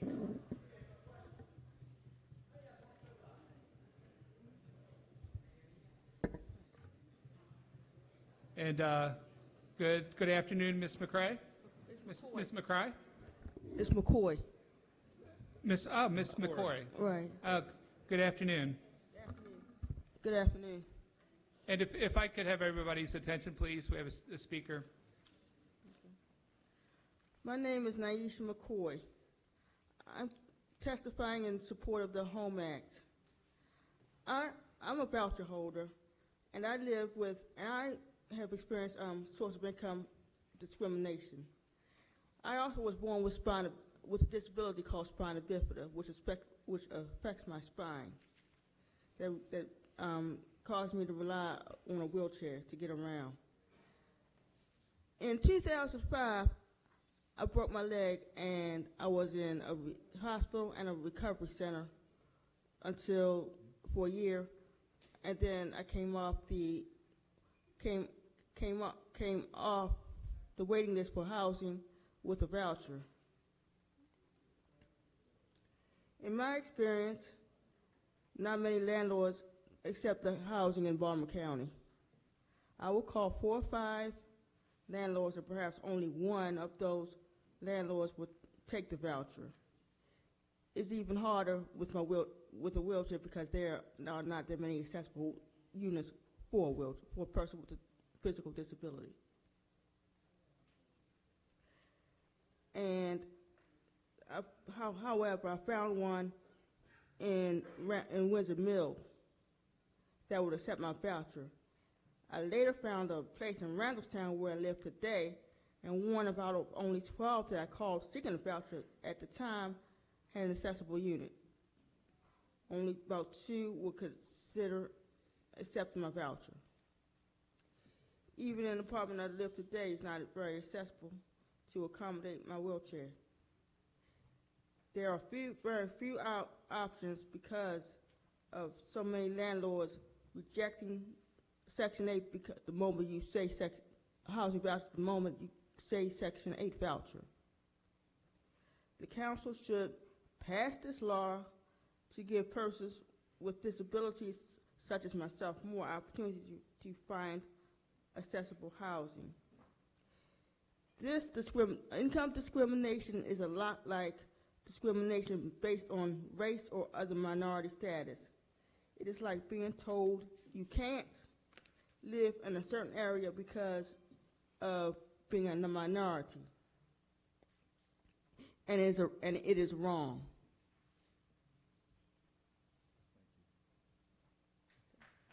Thank you. Thank you. Thank you. Appreciate you coming in. Thank you. Thank you. Our next speaker, Yara Sheik, followed by Brock Reich.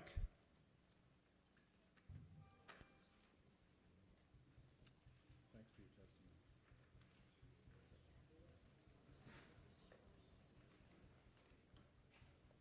Hello, Yara.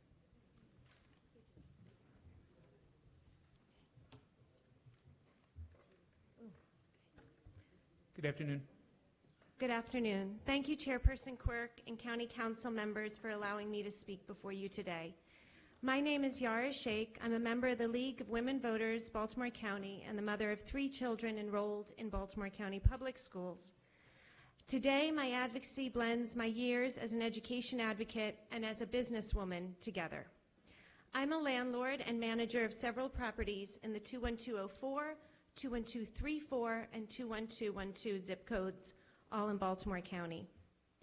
As a resident landlord and an education advocate, I would like to offer testimony in support of the HOME Act. As a Baltimore County business owner, I know that concentrations of poverty hinder economic growth. The HOME Act helps to prevent further concentrations of poverty in our county. The values of my property are not threatened by the HOME Act. It does not impede my right to determine tenancy based on good credit and good past tenancy. Simply, it keeps landlords unable to discriminate on the basis of renters who have the means to pay the rent. In 2016, data showed that Baltimore County had more than 1/3 of their voucher holders as elderly citizens. 1/3 of voucher holders are disabled. Clearly, as landlords, we should be actively seeking to be fair to these possible renters. The HOME Act requires the landlords to be fairer. We have arrived at this exact moment because past landlords did discriminate against renters on the basis of race, socioeconomic status, and religion. We can do better, and this bill moves us all forward. Critics of the bill argue that this stipulation will further concentrate poverty in particular neighborhoods, but that is simply not true. As an education advocate, I applaud the HOME Act. By empowering voucher program participants to move throughout my county, we are not concentrating poverty in one area. Currently, Baltimore County has over 44,500 students eligible for free meals. You yourselves know of the incredible inequity in opportunity children face across our county. When children of various socioeconomic and racial backgrounds learn together, the vast majority of studies show that every child across the socioeconomic spectrum benefit. Most recently, Stanford University, the University of Massachusetts Amherst, and Loyola University of New Orleans came out with studies that found skills like cross-cultural collaboration, critical thinking, problem solving, effective communication, reduced racial prejudice, and empathy are best fostered in diverse classrooms. The HOME Act enables families to have more school choice by having community choice. This is the right thing to do for working families, the elderly, the disabled, and all of our citizens. As a Baltimore County landlord, education advocate, and resident, I want to improve the quality of life for all our residents. Thank you. Thank you, Yar. And I have a quick Mr. question for you, if I could. Sure. Just super quick. As a landlord? As a landlord, Yep. I've been following some of your Facebook quotes and such. And Sure. what do you think about an amendment to exempt, say, a landlord that might have one or two or three different properties that just doesn't want to have to go through all the regulation, all the federal paperwork? I have two thoughts on that. One, we don't exempt landlords that have one or two from the rental registration process, right? We say, these are things that we need to do to make our apartments safe. Windows have to open. Windows, my fire alarms have to be hooked up to electric. They keep our renters safer, and we wouldn't exempt. I understand that there are smaller landlords with one or two apartments. Maybe it was a house they first moved into, and then they bought a bigger house. They wanted to keep it as an investment. I'm sympathetic to the fact that they would have to possibly wait for a home inspection. Maybe they don't have deep pockets to wait. So I can understand the possibility of that and be sympathetic to it. But when HUD says to me, here's this list of things you have to do to make a renter safe, whether it's the federal government or the state government or the local government, it makes me a better landlord to have to bring something up to code. And if I need to offset that cost, it's going to go to the renter. And that's the way business works. So I don't have a problem with requirements. I don't have a problem with regulation. I think all of you, the state, the federal government, you're working to protect all of us and my community, and that might be the renters that I have in my own properties. But I am sympathetic. I get it. If you have one or two small properties, I can understand that it might be hard to wait between payments and things like that. And one other question, if I could just real quick, is another legitimate concern I heard from Sure. Landlords is often if you're a landlord and you're participating in a voucher program and you can only have a tenant maximum contract for 12 months, usually in a business model you're saying, well, I'm probably going to lose 2 of those months waiting for the process to go through with my property vacant. So that's money that this program would be costing landlords while they're waiting to go through all the paperwork and all the regs. Your response? Right. So I think about that too, and I agree with you. That's a burden that the landlord may have, but that burden is only as long as ineffective government is. So I don't mean to be rude, but the Baltimore County Housing Office needs to do a better job. The Baltimore City Housing Office needs to do a better job of getting inspectors to me to look in my place sooner. So if that means you have to spend more money to have more inspectors to make a process more efficient so that we can prevent discrimination, that's a little bit on you. Yeah, I agree, because at the end of the day, if this is a government program, that really the government's saying you must do this, but then if it's costing the landlord a lot of money, that is a legitimate concern. And I think if this bill comes into play and passes, the county has time to try and create efficiencies in its system and burden other counties and municipalities with, look, get the job done. My constituents are asking for proper services and inspection rates to increase. Councilman Jones?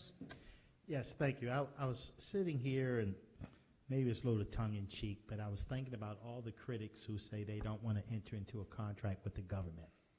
Well, I'm here to tell you, the ticket to be on this earth, you have 2 contracts you cannot break. One is with death, the other is with taxes.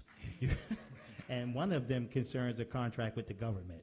So for those that don't want to enter into a contract with the government, you're already in a contract with the government. That's the ticket to be a citizen in this country. All right. Thank you. All right. Thank you. And Councilman Jones, and the benefit. Councilman Patoka? Yes, thank you, Ms. Hi. Shea. Good to see you. Question, in your opinion, if you are a large apartment owner, let's say you own hundreds, and we're talking about a discriminatory practice related to source of income, in your opinion, and we're talking about a discriminatory practice, does it matter if you own hundreds of apartments or 2 or 3 apartments, if it's a discriminatory practice? Well, I think the effect on the greater community is really different. So, you know, whether you have a personal investment that is 1 or 2 apartments, that, you know, you're carrying the burden of those mortgages, So that's the very percentage- different the than a percentage large of the- multi-housing. And what we know is that the effect of a large multi-housing taking a significant number of vouchers can help children in large numbers, you know, raise their opportunity. So that's the only thing I would say about So it about relates the to difference. the percentage. But I do agree with you. Discrimination's discrimination. You know, it's why I don't believe in a cap. You know, I don't think I agree with the former speaker who said we have a moral obligation to wipe this out. Okay, thank you for your insights. Councilman Koch? Yeah, Yara, Hi, Councilman. How are you? Hi. I certainly appreciate your advocacy for Thank you. education. I mean, there's nobody that... And I appreciate yours on education. Thank you. I have a quick question. I get very upset when I hear about students in schools that are failing. Mhm. And I know that private schools have scholarships, et cetera, et cetera. You don't have to answer this now, but Okay. what's your view on educational vouchers then, which is an alternative to help more children? Oh, I can out answer of- that really quickly. I don't think public money should go to private schools. Okay, thank you. All righty. Thank you. Thank you, Yar. We're going to move forward. I'm calling Brock Reich, followed by Aaron Greenfeld.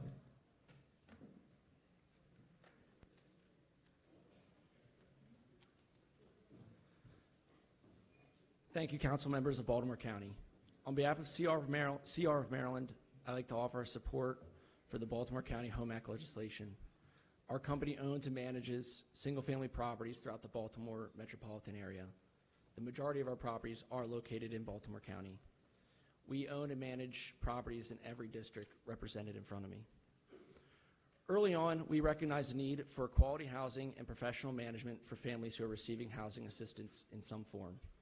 We worked with participants within multiple housing authorities, including the Baltimore County Office of Housing, as well as the Baltimore Regional Housing Partnership. While we do not exclusively rent to subsidized households, we believe that the program benefits both landlords and, most importantly, the participants. Holding all other screening requirements equal, we do not believe that someone should be denied housing due to their participation in the Housing Choice Voucher Program. Landlords are indeed property owners, and a quality landlord should care as much about a neighborhood and the surrounding area as their residents and other homeowners. The idea that homes rented to participants of the Housing Choice Voucher Program reduce property values is unsubstantiated. Baltimore County home values continue to appreciate in some zip codes that may be considered impacted are outpacing the average appreciation in Baltimore County. The theory that rental properties reduce property value has been discussed for years. The rental property has just now been replaced with voucher holder, Section 8, or something along those lines. Every Housing Choice Voucher participant or household goes through an inspection process prior to initial move-in. Rental inspection is already required for Baltimore County. The benefit of this inspection is that the Baltimore County inspection offsets your need for an additional rental inspection, saving the landlord money for their move-in registration. While some opponents to the bill may find that the annual inspection process is burdensome, there's significant value in these inspections. Each year, a third-party inspector is conducting a walkthrough through our property. This is an invaluable resource. Our most common failed items are safety items, beeping smoke detectors, loose or wobbling railings, or other small minor leaks. While we would love for residents to notify us of these issues, the inspection provides feedback and insight we're not always able to receive.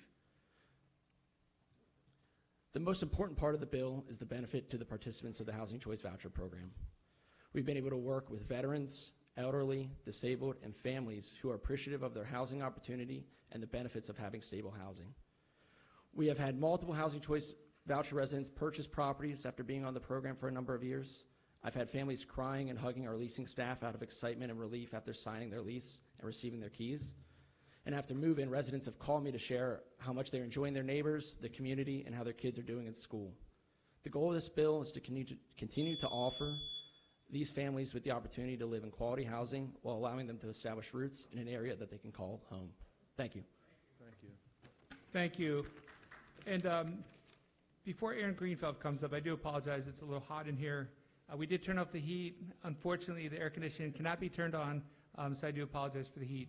Our next speaker, Aaron Greenfeld, followed by Antoni Ristanio. Good afternoon, Mr. Chairman, members of the council. Aaron Greenfield here on behalf of the Maryland Multi-Housing Association, which represents managers and owners with 275 apartment communities and over 73,000 dwelling units in Baltimore County. Discrimination of any kind is unacceptable. MMHA is proud that we do significant training in fair housing. We believe in fair housing. However, I feel like we're having two different conversations. We're having one conversation about discrimination, which I think everybody can agree is unacceptable. But the other side of the conversation is a bureaucracy associated with this program. That is the issue. It is about the strings. Reputable landlords take all forms of income: child support, SSI, alimony, whatever they can do. They're in the business of renting to tenants. So the idea that they somehow aren't going to accept because they take child support, alimony is just pure folly. And because one, and let me just digress, because one community happens, the same owner happens to take vouchers and the other doesn't, that strictly has to do with vacancy rate. It's not about discrimination, it's about the business of renting dwelling units.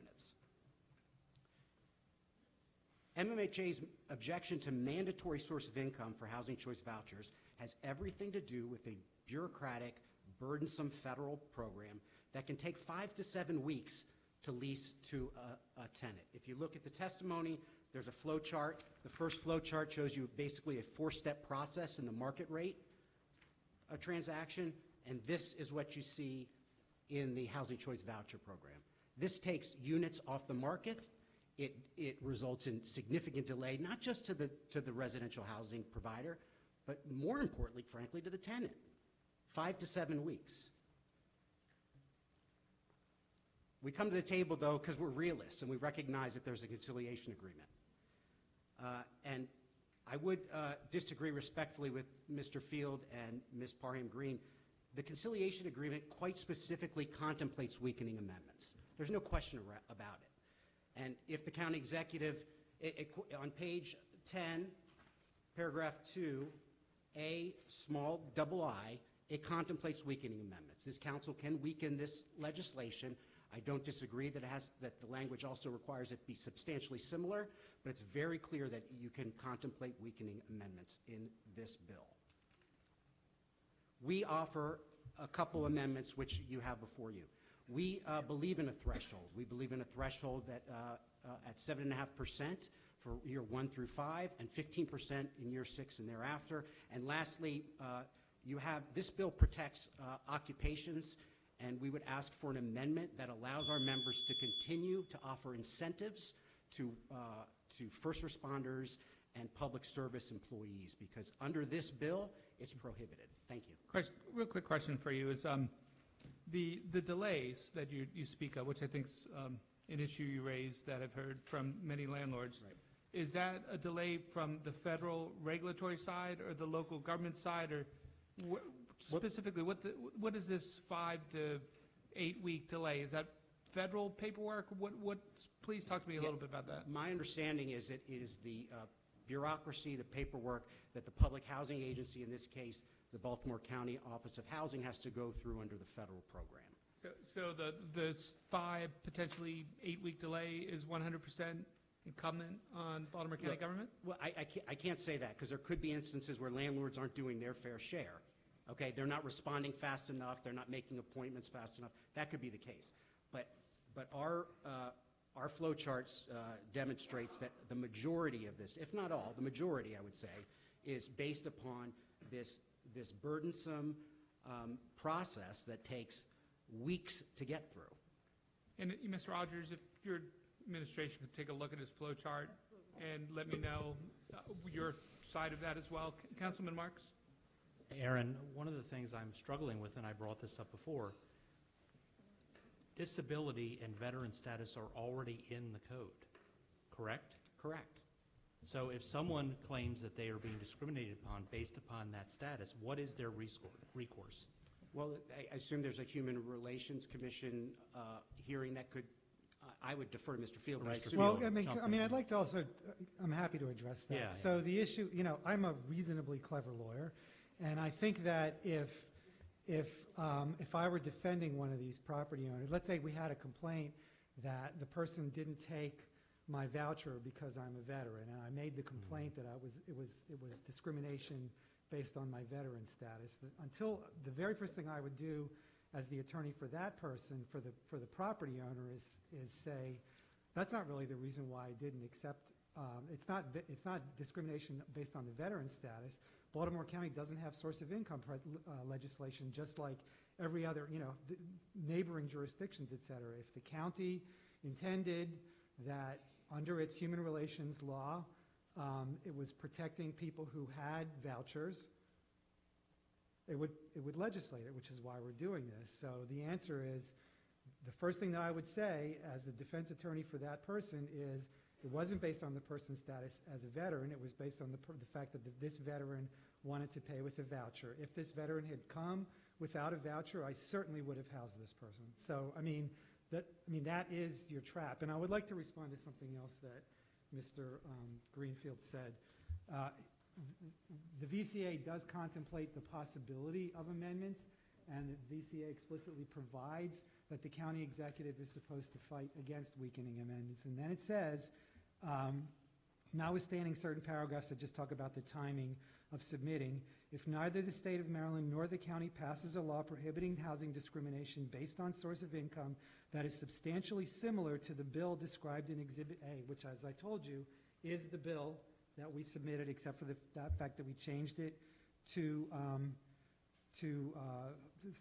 call it the Home Act, that basically we will submit and promote the legislation starting in calendar year 2009 and each calendar year thereafter until adoption or termination of this agreement or until the state of Maryland passes a law substantially similar to Exhibit A. So he's right that it anticipates it, and it's not impossible to imagine a situation where we do all agree to amendments to the bill, but that includes HUD and the claimants and the plaintiffs, the complainants' representatives, which would represent a change to the voluntary compliance agreement, which is absolutely possible, but we all have to agree to it. But the bill that passes under the VCA has to be substantially similar to the one that's in the VCA, unless we all agree to amend the VCA and pass a different bill. And, Mr. Chairman, I don't necessarily disagree with Mr. Field, but pretty clearly the language also says, should any amendment be considered by this county council that the county executive believes might weaken the legislation, the county executive may seek HUD's views on the effect of the amendment and possible actions, if any. So may. Right, and the may is important because what we need HUD to do is agree that we'll still be in compliance with the VCA. Councilman Jones? I wanted to ask Mr. Field, I'm a little confused of where, and Aaron, maybe you can stay there. I'm confused. Where does it say that it's against the law to offer discounts to public sector employees? Where did that come from? Yeah, thank you for that question. So the way that we read the bill, and we had this issue in Anne Arundel County as well. The bill that we have here? Correct. Is the way that we read the bill is that it basically protects occupation is a source of income, right? The money you receive from your occupation is a source of income, and if we have members that offer incentives to let's say firemen, but not to police officers or not to teachers, that could be a fair housing violation. And so all we're saying is amend the bill to make it clear that we can still offer those incentives, which I think we'd all agree is a good thing. Mr. Field, do you see it that way? No, I don't really. I mean, I'd be happy to look at something, but I don't really understand that. Okay, thank you. All righty, thank you, Mr. Greenfeld. Our next speaker is Antoni Ristano, and followed by Kathy Howard.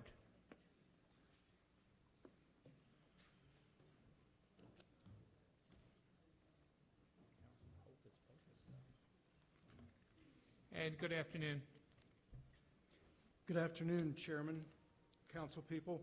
My name is Tony Ristano. I've been a Towson resident since 1985. I'm in business for myself.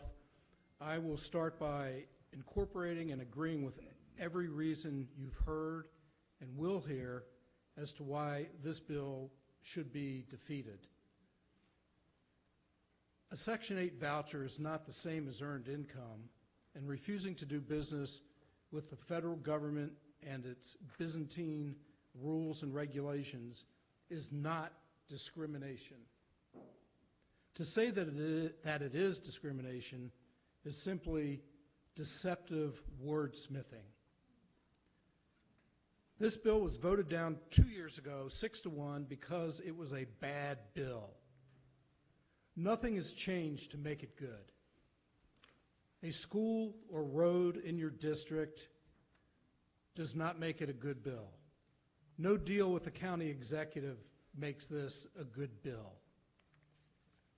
You as council people represent us.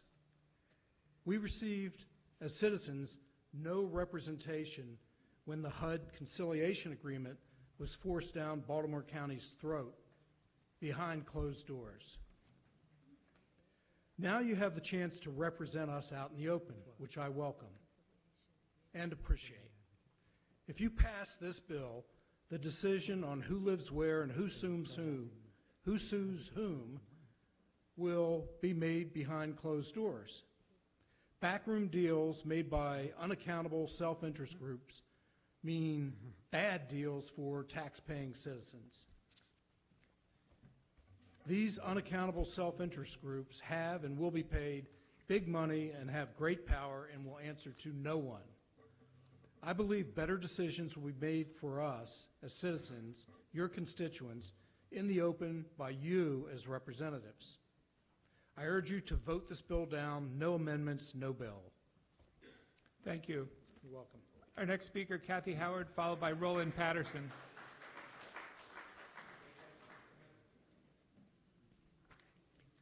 Good afternoon, Mr. Chairman and members of the council. Kathy Howard with Regional Management, Inc.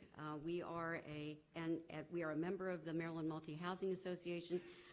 We have about 2,500 units in Baltimore County and about 4,000 in Baltimore City.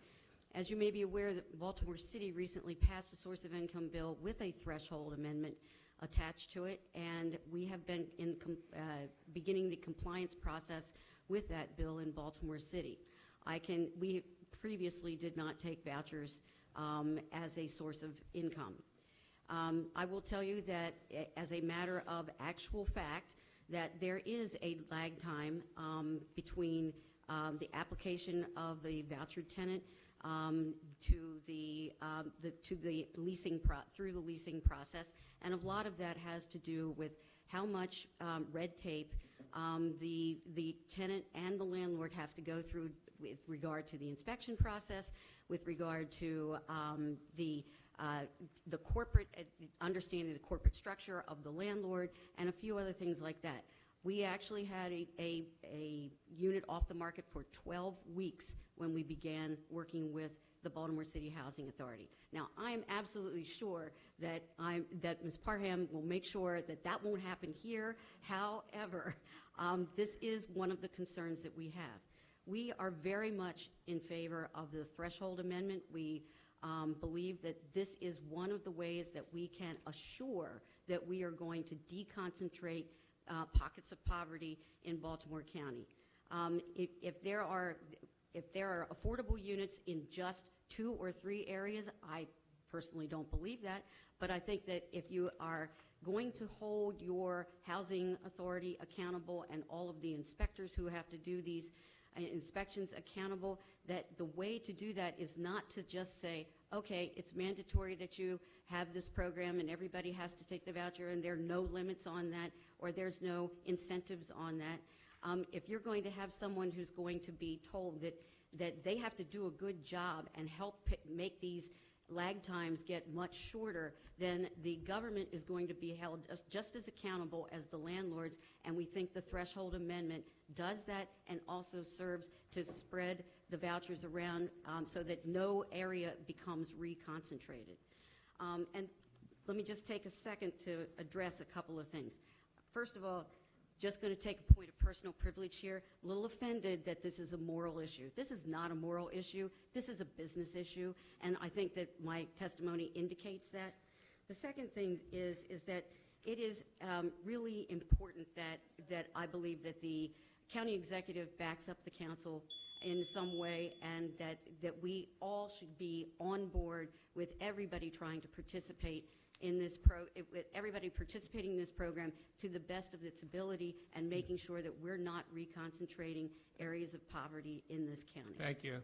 Thank you, Ms. Howard. Our next speaker is Roland Patterson. Chair, Ms. Howard, just one comment and one question. One, I know Ms. Rogers won't allow for bureaucratic delays as well. But the threshold that Baltimore City put in place, what was that? They had a 20%. And the threshold that's being proposed by the Maryland Multi-Housing Group is?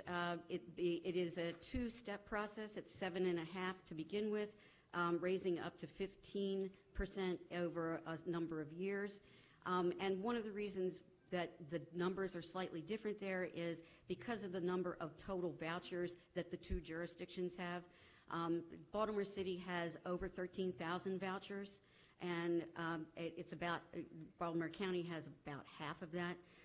Therefore, it seems that if we are not going to try to reconcentrate poverty in certain areas and we're trying to get vouchers pushed out to other places where they have not been taken and involve landlords that have not taken them before, then we need to sort of make sure that those numbers and those percentages are rational based on the total number of vouchers. But at the end of the day, we are proposing a threshold that's 5% less than Baltimore City? In the end, after the phase-in period, yes. Okay. But we are certainly amenable to talk about those numbers if the council would like. Okay. Thank you. Thank you. Our next speaker, Roland Patterson, followed by Wayne Sloboda.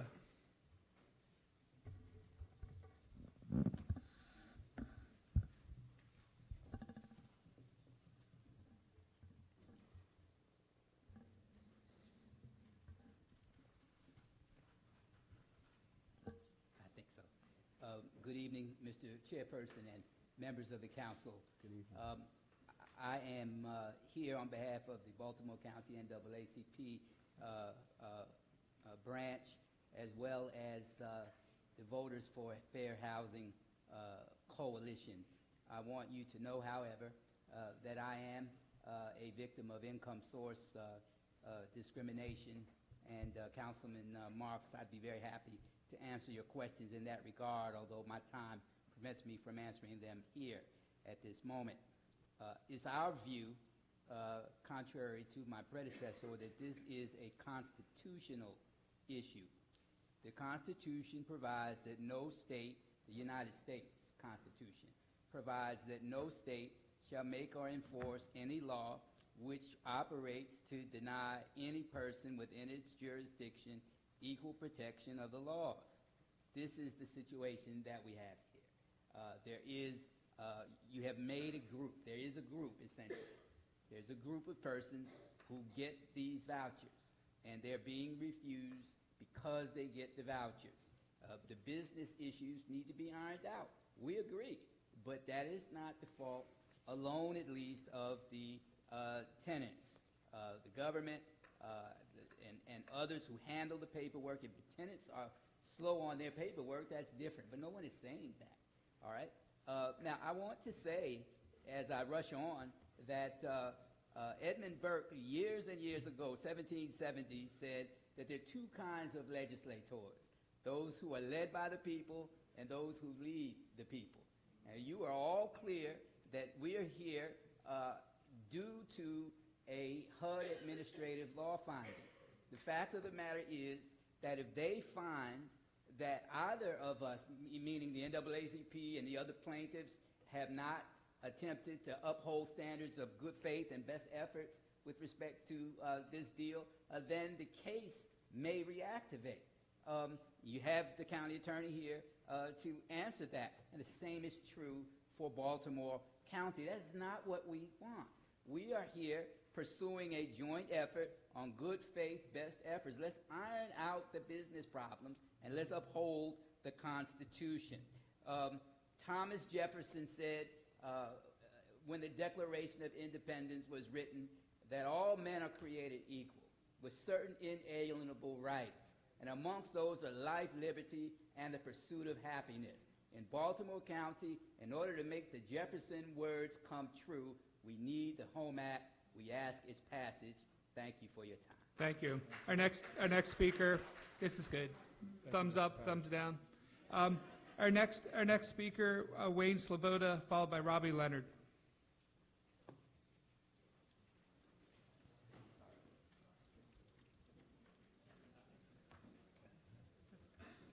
Otherwise, it'll be all right, you know.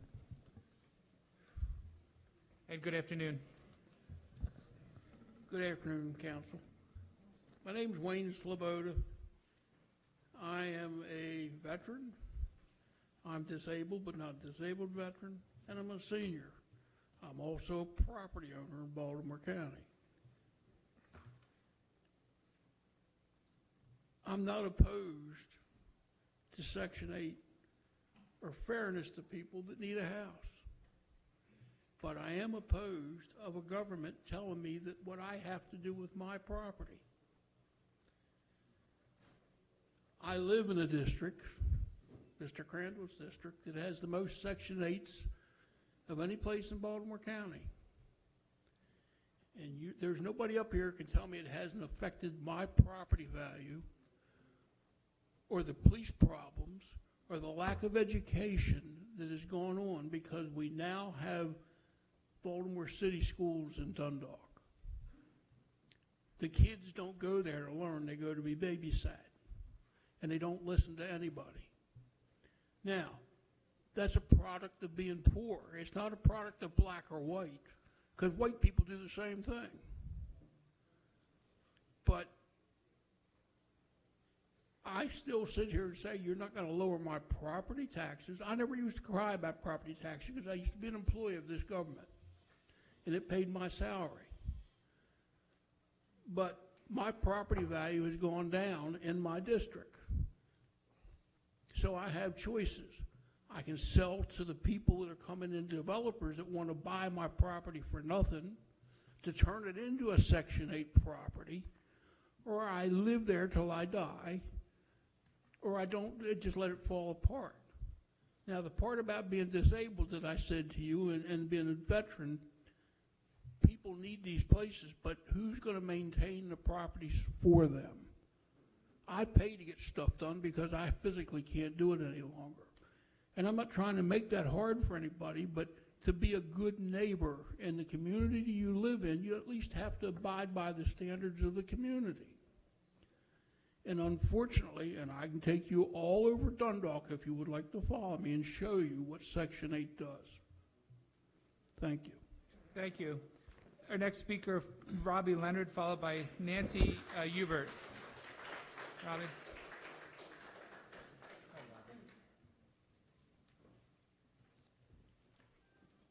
Good afternoon, Chairman Corkin and members of the council. I think we need to help the last speaker by deconcentrating the poverty that's in his neighborhood. Now, I've spent the last 7 years in my career as an attorney representing lead-poisoned children in legal actions against their landlords. Most of those children did not have the opportunity to live in HUD-inspected homes, and they're currently living the consequences of that. But I'm not here today as an attorney. I'm here today as a resident of Council District 3 and as a father. My family will be moving from the Delaney High School area, where I graduated from, to the Loch Raven High School area in the coming months. Currently, Delaney's farm rate, free and reduced meals, is 19.7%, while Loch Raven's is 35.5%. And that's okay. I know my kids would do well in either school. Now, where my parents graduated from, Parkville, the farm rate is 53.6%. Now, we see where the concentration of poverty is happening. Kenwood High School has similar 55% farm rates. Now, between Delaney and Loch Raven, even though there's a large difference in farm rate, there's no meaningful difference in graduation rate. 97% at Delaney, 94% at Loch Raven. And according to the Maryland Department of Education's report card, they're both 4-star schools with a readiness for post-secondary success score of 9.3 out of 10. Even a 5-star school like Hereford High School with a graduation rate of 98% has only a 7.2% farm rate. Not much difference between a 7.2% and a 35.5% farm rate. The fact is that farm students in the overall student body can do just as well when a third of students are living in poverty as when less than 1/10 are. The statistical drop-off occurs when you get over 50%. We have to deconcentrate that poverty. Now, regardless of their own family background, kids do better where the other kids come from affluent, educated homes. This pattern appears to be nearly universal across the developed world. The social composition of the student body is more highly related to achievement, independent of the student's own social background, than is any other school factor. This generalization applies not only to test scores, graduation, college enrollment, and so forth, but also to adult incomes, even holding constant the effects of a child's own family background and test scores. That poor kids achieve more in high-income schools is described as one of the most consistent findings in research on education. In a few studies, in fact, the correlation of a student's high school learning with her classmates' family background is greater than the correlation with her own family background. Now, these are just a few reasons that I'm asking this vote in favor of the bill, and I thank you for your time. Thank you. Our next speaker, Nancy Hubert, followed by Reverend Marlon Tillman. Hi, I'm Nancy Hubert. I'm a resident of Parkville, and my first neighbors were African American when we were in the Navy, and a family member just sold to Muslims, but I'm against this bill. I'm independent if that helps, and I don't hate anybody, and I just hate that that's how it turns into things. Anyway, so if people want to rent next door to me, that if it's a HUD home, they get to. So if I make less than, say, a $50,000 to $100,000 a year person, can I live on a farm? Because that's where I would like to live. Because if you can make their dreams come true, make my dreams come true too, because otherwise you're prejudiced against me now. I've had the same, if not harder, struggles, never even got to have a dream because of the PTSD my father had when he was a Marine in Peleliu in the Pacific. Due to his 6 out of 10 Marines were killed over there. It was a vicious battle. He drank his whole life. Anyway, my reward for working hard, lots of times, 2 jobs are massive overtime, and anyone can get the same thing for almost free, bothers me. That you can just have a voucher of $600 to $900 or whatever it is, isn't fair. And besides that, my uncle lived up in Churchville, and years ago said a house now that's worth $500,000, somebody had HUD vouchers and lived there. How's that even possible? So what program's going to help me? So I'm against Bill 4919. Sounds good that everyone can have a chance at renting wherever they want until you realize you're taking away the rights of Americans to rent to whoever or whomever they want to. So there's that. Then you're giving people a higher level of living standard than they are due. It's one thing to give shelter and housing, and another thing to undermine the whole American dream process of working harder to achieve more.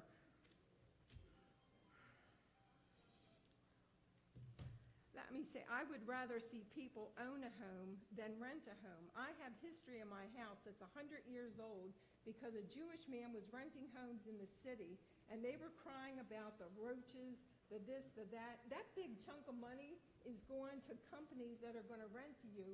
You're still not owning a home.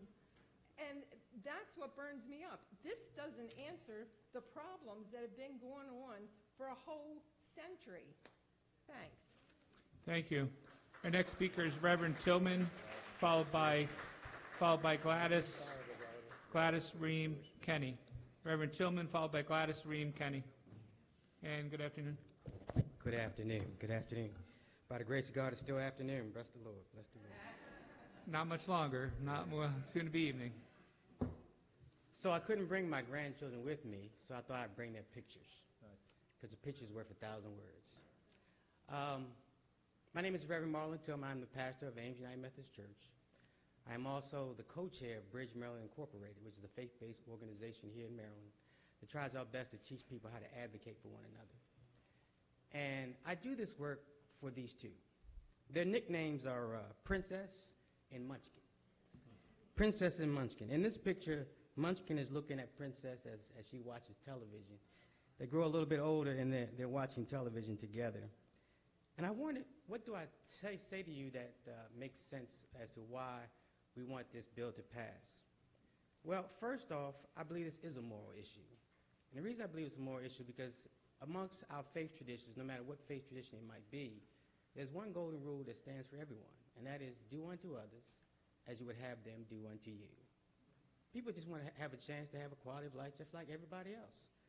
And these vouchers simply make it a possibility to actually have a home where they can. But let me tell you about my two granddaughters. I'd like to tell you that these two may someday, matter of fact, in any very near future, because they currently live in different homes, just by virtue of circumstances, one of their parents may not have the money to afford where they live right now.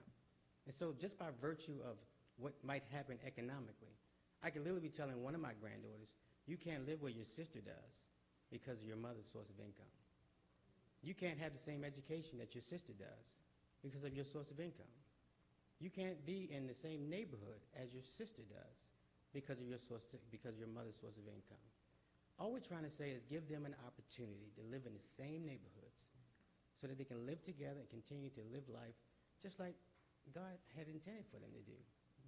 They're the victims by this situation if they're not able to be in a place where God had made it intended. So I'm asking you to simply do unto others as you would have them do unto you.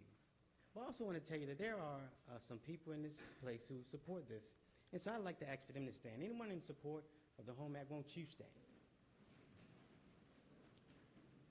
And I'd also like to tell you that the County Executive Office received 300 signed citations in support of this bill. That's all we're asking. Give them an opportunity so they can have a life like anyone else. God bless you. Thank you. Thank you. Our next speaker is Gladys Ream Kenny, followed by Barbara Savage. Is Gladys here? Is Gladys not here? Just want to make sure. Going once, twice. All right, Barbara Savage, followed by Russ Marable. Is Barbara here? Barbara Savage? Going once? Twice? Don't see Barbara? No? All right, our next speaker, Russ Marable, followed by Kathy Wolfson.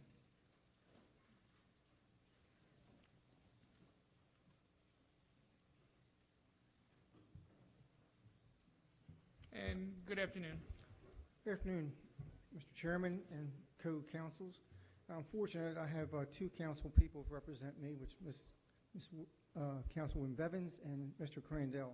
I agree with most. I'm against the bill for not because of being poor, being white, black, being everything else. I'm against the bill because I don't think we have this settled yet. And I disagree with the lady here that came here. I think Mr. Cash's, Councilman Cash's, one of his constituents, she said just raise the rent. Well, no offense, if you start raising somebody's rent because they have a disability, that's unfair to the people that don't have a disability, and it's unfair to the taxpayers. I think this whole bill should be shelved because there's just too many open holes here. I agree with a lot of things were said today. I disagree with some things. Mr. Swoboda spoke directly from the heart. He's accurate. If you're a small business person and you have to put a handicap ramp in, you can't afford it. This one lady was here said, just raise the rent. Well, we're getting back in the same syndrome where if you raise the rent, you can't afford the rent. So I just think it's discriminatory. I think you all should just go back, take the testimony today, have public hearings, which I know you probably don't want to have, but I think everybody has a legitimate thing, but I just don't think this is ready for passage. I'm sorry to say that to you all. I think you all are very smart and brilliant, but I just think it's not ready for the hatchet. That's my bottom line. So thank everybody for coming out. Thank you all for listening. And I have 1 minute and 31 seconds left for somebody else. Thank you. Thank you. Appreciate it. Our next speaker is Kathy Wolfson, followed by Barbara Johnson. And Barbara Johnson, are you here? If you want to come on up on the... Hello again, I'm Kathy Wolfson from Windsor Mill, and I graduated from Randallstown High School 46 years ago. I can testify that the Liberty Road has the performance of students on Liberty Road in the last 46 years has been inversely proportionate to the number of low-income Section 8 housing. We have some of the lowest performing schools in the entire school system. And much of the Section 8 housing concentration has been the result of poor policy and intentional policy, to be honest with you, of Baltimore County, starting with the Civil Rights Act and accelerated by Dale Anderson in the 70s. Mr. Marks, he points out that transportation is a key and jobs are a key. Well, one of the biggest employers on Liberty Road is Northwest Hospital. Up until the, I believe, Mr. Jones was councilman, you could ride on the bus from east of the Beltway, and you could ride the bus down to Milford Mill Road. Then you had to get off the bus, and then you had to get on another bus in order to get as far east as Chapman Road. And then if you lived in Carriage Hill or Deer Park Apartments, you got to walk the rest of the way. Fortunately now, the bus does go all the way down Liberty Road and ends at Deer Park Road. So finally, within the last 8 years, we do have public transportation to address that. However, all the Section 8 housing preceded that transition to public transportation. So as far as discrimination is concerned, discrimination based on legal income is just the same as discrimination based on color, creed, national origin, and any of the other measuring factors that the federal government mandates. So, I think it's our responsibility and your responsibility to give people more choices to go live in the neighborhoods they would like to live in. There's a saying, there's no right way to do the wrong thing. And voucher discrimination is wrong, and this is your opportunity to correct that. Thank you. Thank you, Ms. Wilson. Our next speaker is Barbara Johnson, followed by Wayne Gimmel. Is Wayne still here? Okay, coming up. Hello, I'm speaking as a landlord, and I want to say that what I'm going to say has nothing to do with race, color, religion, disability, anything. Most landlords want a good tenant. That's what they want. And I hope you give me a little leeway here, because I want to respond to a few things that have already been said. First of all, I would guess that not many of the people supporting this bill are landlords who have been destroyed by tenants who have destroyed their property. I would like to respond to the woman who was speaking about school vouchers. And she said she does not believe in public money going to private business. So why should public money be forced on private property owners? That is what she said. Then I would also like to address the woman who said that there have been people in the program in the same place for 35 years. If the object of these programs are to give people an opportunity to better themselves, why are these people still in this program after 34 years, since 1985? This is just not making sense. So I'm going to tell you a few other things that I heard that I wanted to say, not what I came to say. Code enforcement. Code enforcement, if they see something wrong with a property, it goes on the landlord. It is the tenant who, if you're renting a house, maybe not an apartment, if you're renting a house, it is your responsibility to mow the lawn, to shovel the walk, to keep the yard clean of debris. A landlord cannot make a tenant do that. And code enforcement comes along and then fines the landlords because the tenants who have destroyed the property are offending the neighborhood. Well, if you're in a contract with Section 8 and you tell them and they do nothing, which is what has happened to me, I'm stuck paying thousands of dollars of fines, and that has already happened. I'd like to respond to the person who asked about the stigma. The stigma is there with landlords because they have been taken over and over and over again. They have had people come in and refuse to pay the small amount they've had to pay and destroy their property. That's where the stigma comes from. It's not from anything. It's not from race. It's not from religion. It's not from your ability. It is from people who have come in and destroyed your property and cost you a lot of money. So when you talk about fair housing, how about what's fair to the hardworking people, the taxpayers, the productive people who are paying for all of this? I'm going to, may I have just a couple minutes? If you could conclude your remarks. Okay, I've been destroyed, literally destroyed, and cost thousands of dollars because I took Section 8 housing. This has happened on several occasions. I no longer take it anymore because it cost me too much money. And what's going to happen is you're driving away all of the landlords who are willing to rent to people and do this business, and what are you going to do when there aren't any landlords left anymore to rent to people? Thank you. Thank you, Ms. Johnson. Our next speaker is Wayne Gimmel.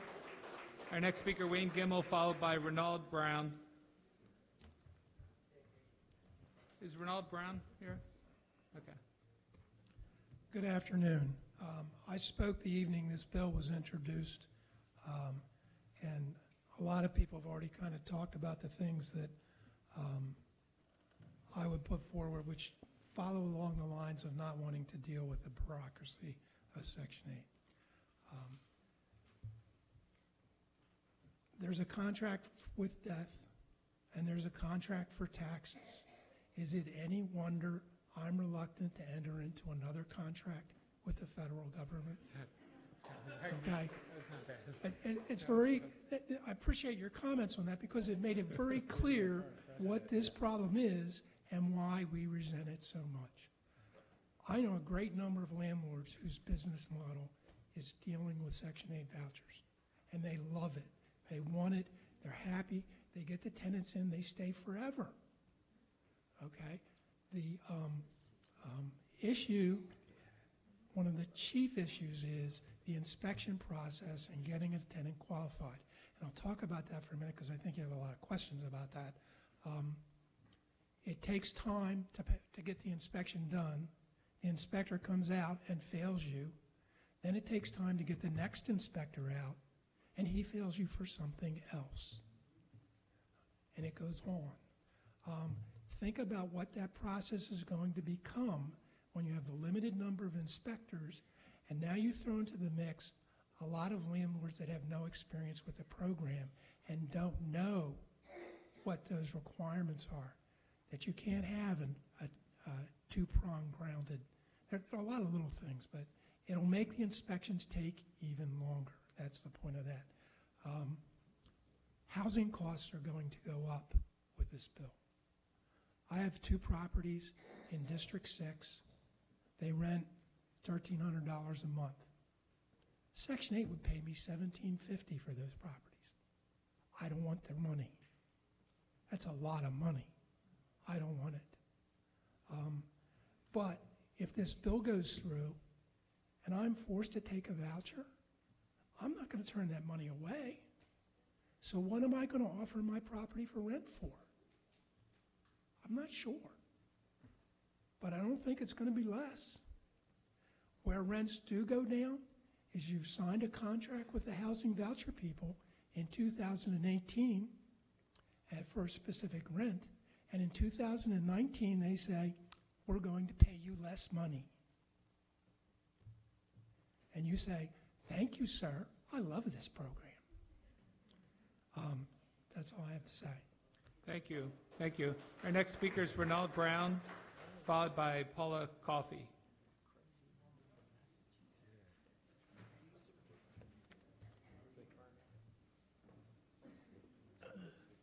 Good afternoon. Good afternoon. What we are discussing here today is a matter of wealth. I don't think anyone wants to be impoverished, nor do I think anyone wants to be in a situation where they have to pay and use a voucher to pay for somewhere to live. I'd admonish our fellow Eurocentric leaders not to refer to our future children as thugs or anything less than who they are. An icon, a congressman who shared a district with our chair, both represents me in council and in Congress, has a vacant seat to fill. The Honorable Elijah Eugene Cummings' family moved into segregated white working class Edmondson Village at age 9, 1960. And for sale signs immediately went up. This process was known as blockbusting, and many areas of the city were blockbusted. Homes were foreclosed and equity withheld, a scathing process that has left Baltimore City inequitable even 30 years after that, and even presently.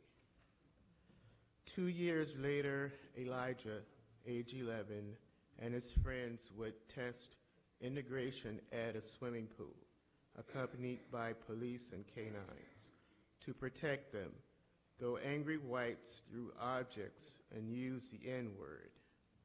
Our neighboring counties and cities have passed similar bills. I ask unanimously that you pass this long overdue bill into law. Thank you. Thank you. Our next speaker, Paula Coffey, followed by Kathy Moser.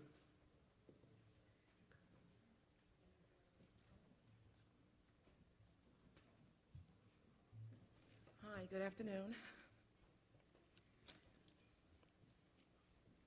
I have a testimony I have written up. And dear chairpersons and council members, please vote in favor of the HOME Act. My name is Paula Cuppy. I'm a resident in Rosedale, Baltimore County. I have significant neurological disability. And I relied on Baltimore County Housing Voucher to help pay rent.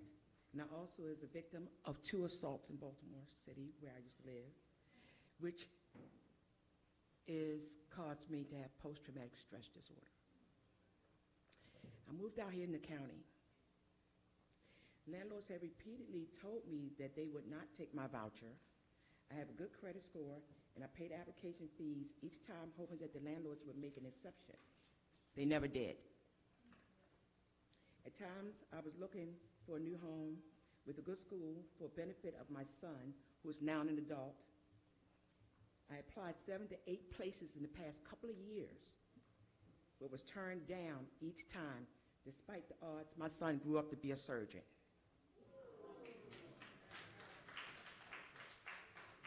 I could not be a prouder mother. I used to work in real estate business, and so I understand that real estate is a business and needs to make money. At the same time, it is ridiculous for landlords will not even consider renting to me solely because a voucher is going to pay most of the rent. There may be some administrative work up front, true, but the voucher is guaranteed money, so there must be something else going on here. So I urge the council to please vote for the HOME Act. Makes a difference. Thank you. Thank you. Our next speaker, Kathy Moser, followed by Mark Baskerville.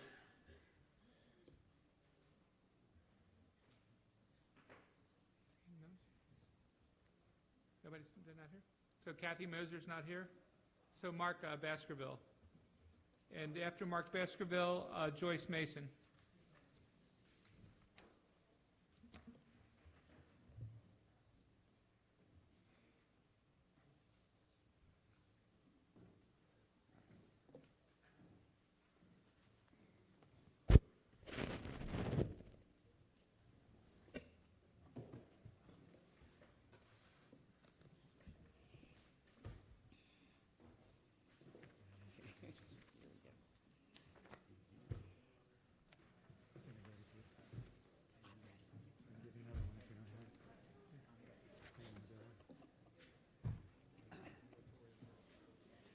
And good afternoon. Yeah. I think the time is. That's fine. Okay. Hello. First of all, I just want to say I heard from several people who would have loved to be here, but the fact that it's a 2 p.m. Weekday afternoon makes it a little difficult for a lot of people who can't get off work. So. And I've also heard from an elderly disabled veteran who strongly opposes this forced Section 8 legislation. And here are petitions signed by roughly 2,300 Baltimore County residents opposed to the bill that I promised to deliver on their behalf. Some of them are here. Many could not be here today. So, reasons I'm personally opposed to the bill.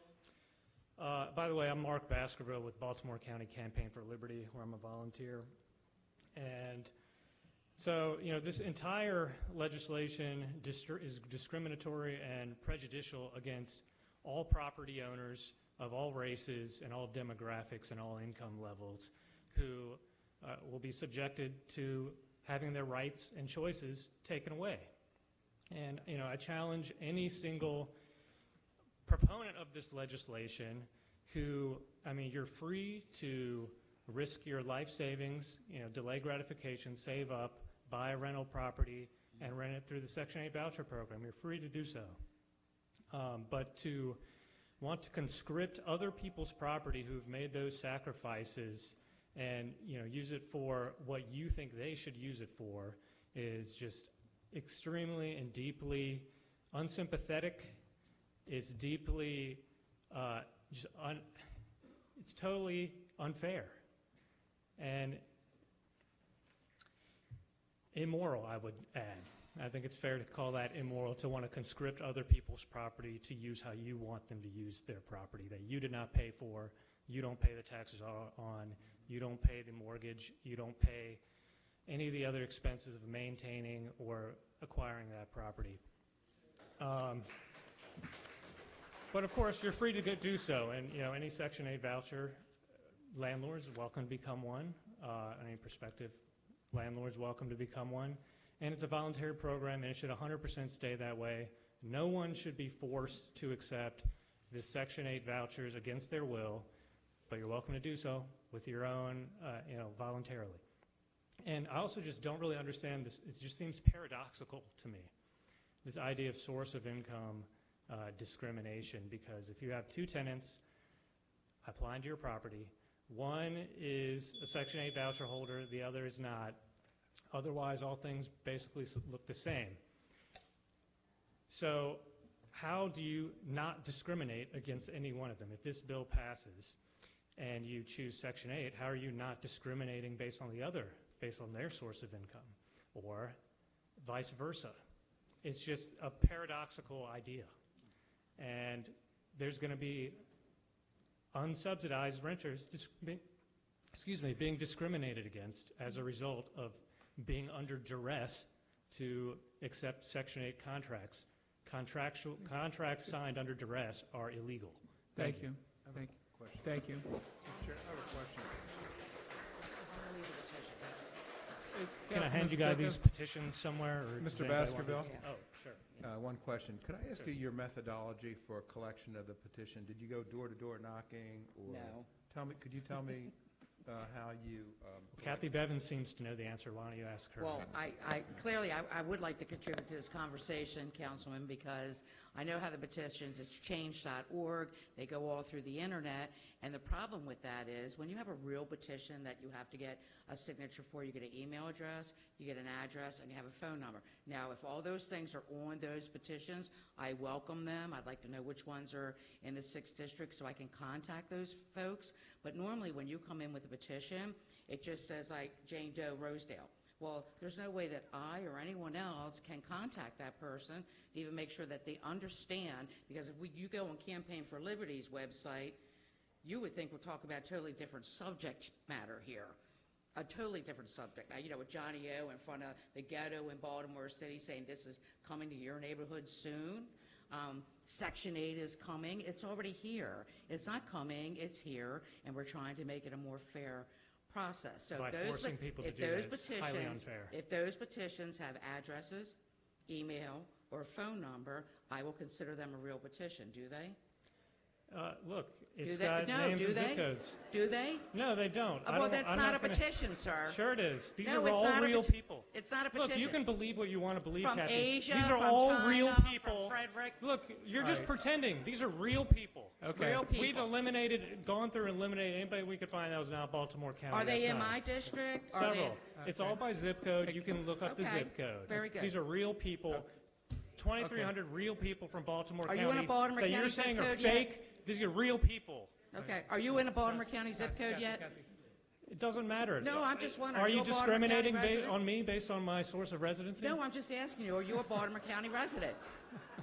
No, I know you still No, live it in your doesn't mom's matter. basement. I live right on the county line. I Right. care about Baltimore County and Okay. all other counties. Okay. All righty, Who let's cares? keep I moving. live in a district that represents half of Baltimore County in the Okay. state level. Thank you. You So- can, Good to know. you can leave the Yeah, petitions. leave the petitions, Yeah, please. but not on the table. If we Yeah. could, if we Where could to? get, yeah, we get somebody help. All right, our next speaker is Joyce Mason, followed by Ayana Fulp. Hopefully I got that right. Joyce Mason and Ms. Fulp.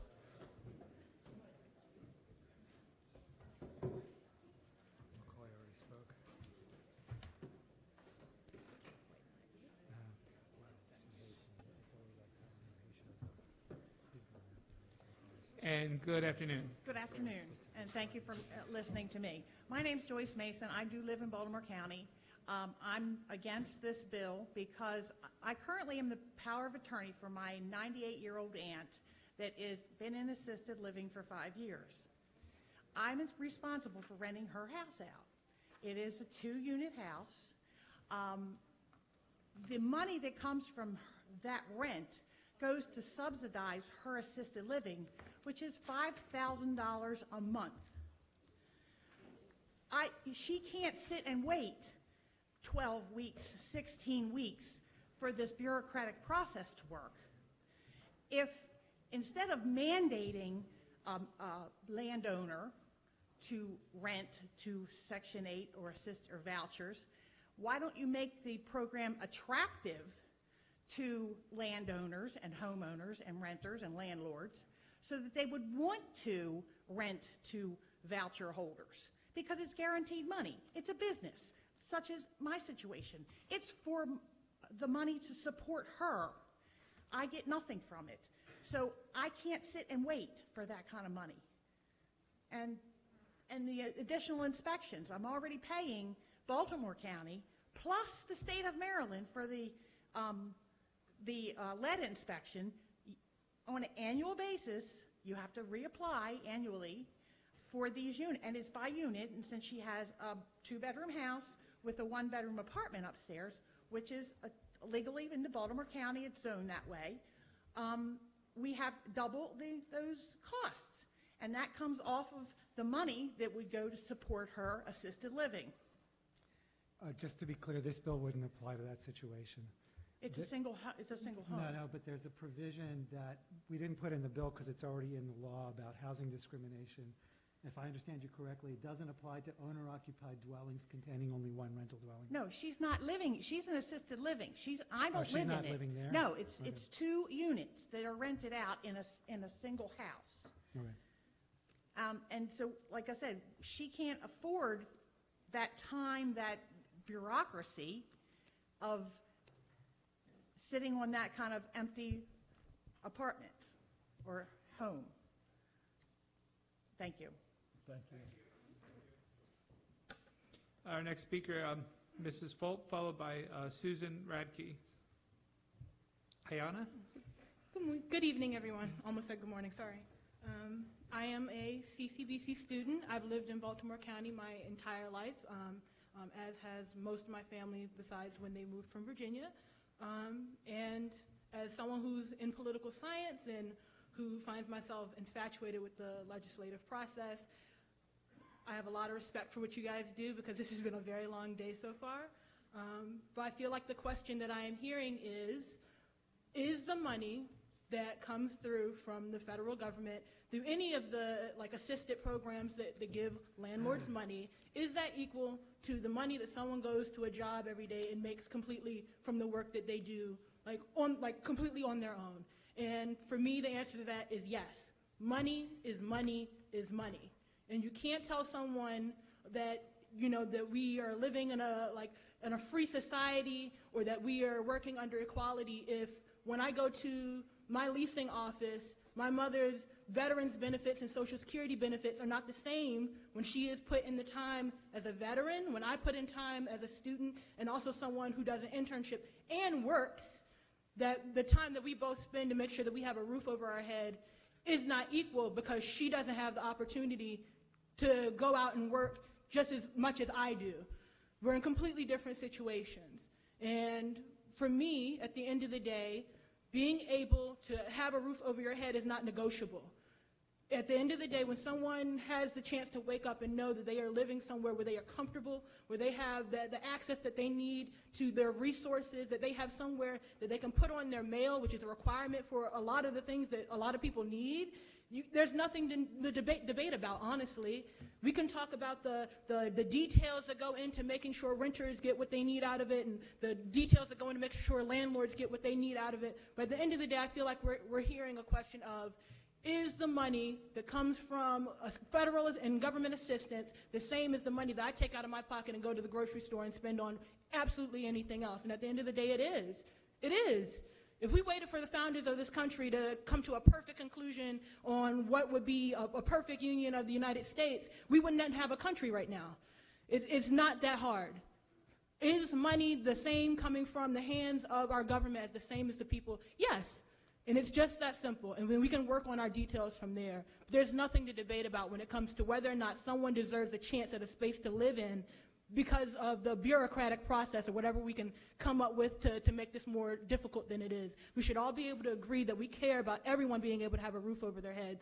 And I think that's absolutely tenfold for all of you as our representatives and the many, many people that you represent, but even more so for me as someone who is a prospective renter and who's going out into the world looking at the legislative process and wanting to contribute my best, in my best opinion, to the people that I'm around, the communities that I inhabit, and the people that I would wish to hope to serve. Thank you. Thank you. Our next speaker is Susan Radke, followed by Antonio Fasciahili. Fasciahili? She's here? Okay. And almost good evening. Good evening, Councilman and Chairman Quirk and excuse me, members of the Baltimore County Council. Thank you for the opportunity for me to speak in support of the HOME Act without any caps. Equality and liberty under the law is the foundation of a government of a free people. It doesn't say equality except for those who have limited income, and it doesn't say liberty only for people who are white. It says equality and liberty under the law is the foundation of a government of a free people. Therefore, I am asking, it's right there, right there behind you. I am asking you, is the county council willing to pass the Home Act to comply with the agreement? Or will it vote for continued segregation? I reside in a red line segregated community. They're filled with Muslim families, African Americans, Hispanic, Asian families. We are neighbors. We celebrate feasts together. Some of them have vouchers. Do I know that? I do, and some I don't. Some are renters, some are homeowners. Some are homeowners who are white that are destroying their properties as homeowners. Mostly, the majority of families keep their properties in excellent condition regardless of their income status. The belief that all property values will decline with renters who have housing voucher is unsubstantiated. Further, Baltimore County has a long history of segregation, and it justifies it by saying we must help those in the poor communities. We must help them improve their schools. Those are dog whistles. Why? I'm going to be blunt. Voting against the Home Act is a vote which highlights the fear that white people will no longer be a majority in their communities. White supremacy is exhausting because it has a life filled in fear, one that refuses to recognize diversity as a strength that binds us together. Passing the Home Act without caps allows us to embrace this diversity. Elijah Cummings, my congressman, has said, we are better than this. So I am asking you, County Council, be better than this. Thank you. Thank you. Our next speaker, Antonia Fascelli, I don't believe is, okay, you're here. And then followed by Macy Tillman. Good afternoon. I am Antonia Fasinelli. I'm the Executive Director of the Homeless Persons Representation Project, and I appreciate the opportunity to testify today in support of the Home Act, this critical legislation. I want to, in particular, thank all of the council members for the thought that they have given to this bill several years ago when it was first introduced, and again in this round. And we very much appreciate the time that everyone has taken to this issue. I want to say just a little bit because HPRP does provide representation and advocate for solutions to homelessness around the state, including in Baltimore County. I want to emphasize the critical need for this kind of legislation for people experiencing homelessness who receive vouchers and other kinds of government rental assistance to be able to move out of shelters and into stable housing for them and for their children. In Baltimore County, homelessness is actually increasing. Statewide, it is decreasing. But in Baltimore County, it is increasing. And between 2017 and 2019, homelessness actually increased over 20% in Baltimore County. That is an issue that has to be addressed directly. That is about access to affordable housing. We know, and we know from experience, we know from Ms. Williams' testimony, how difficult it is to be able to use a voucher when you are lucky enough to move up that waiting list that you've been on for years and to be actually able to use it and find an apartment to rent it in. It's so critical to pass this legislation for that reason and for so many of the other reasons that have been addressed today: deconcentration of poverty, access to educational opportunities for children, et cetera, et cetera. I want to use the remaining part of my testimony to emphasize some points about source of income legislation generally. When I was last before you in 2016, about 75 jurisdictions had passed source of income protection in about 11 states. Since then, we now have 90 jurisdictions that have passed source of income protection, and we now have 12 states. There is tremendous momentum around this kind of legislation. The excessive consternation around this bill here in Baltimore County really belies the national momentum to enact these kinds of protections to address the affordable housing crisis across the nation. Not only have local jurisdictions and some states since enacted these bills, but the American Bar Association actually went so far as to issue their own policy urging all governments to enact source of income protection. That was then followed by federal senators Tim Kaine and Orrin Hatch. Orrin Hatch, who together introduced, Orrin Hatch from Utah, I want to emphasize this, who introduced together legislation to stop discrimination against veterans and based on source of income together. Thank you. Yes. Appreciate it. Thank you for coming in. All right, our next speaker, Macy Tillman, followed by Suzanne Royer, and then Jeff McDonald after that. Oh, Macy's not here, thank you. Suzanne Royer, followed by Jeff McDonald. Is Jeff here? Jeff McDonald's not here? Okay, then followed by Edward Cotter. Is Edward Cotter here? Okay. And good evening. Good evening. Good evening, Mr. Chairman and members of the County Council. My name is Suzanne Royer. I have resided in Lutherville in District 3 for over 20 years. As a person of faith, I speak in favor of Bill 49-19, the Home Act, without any weakening amendments.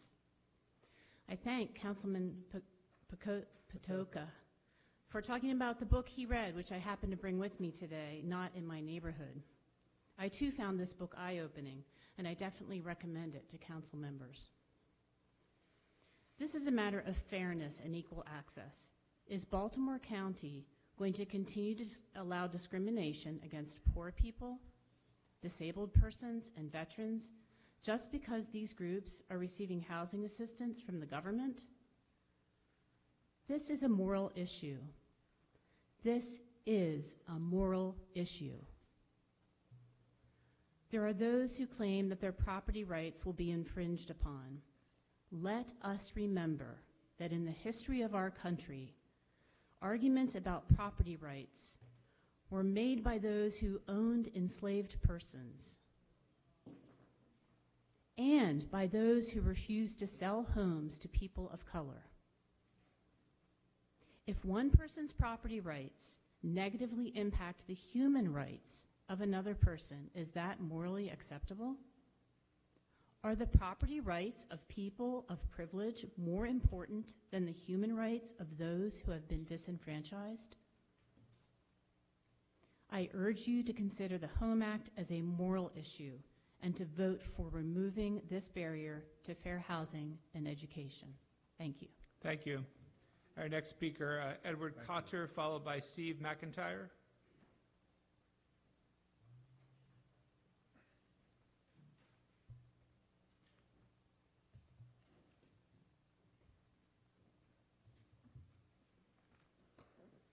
Good afternoon. My name is Edward Cotter.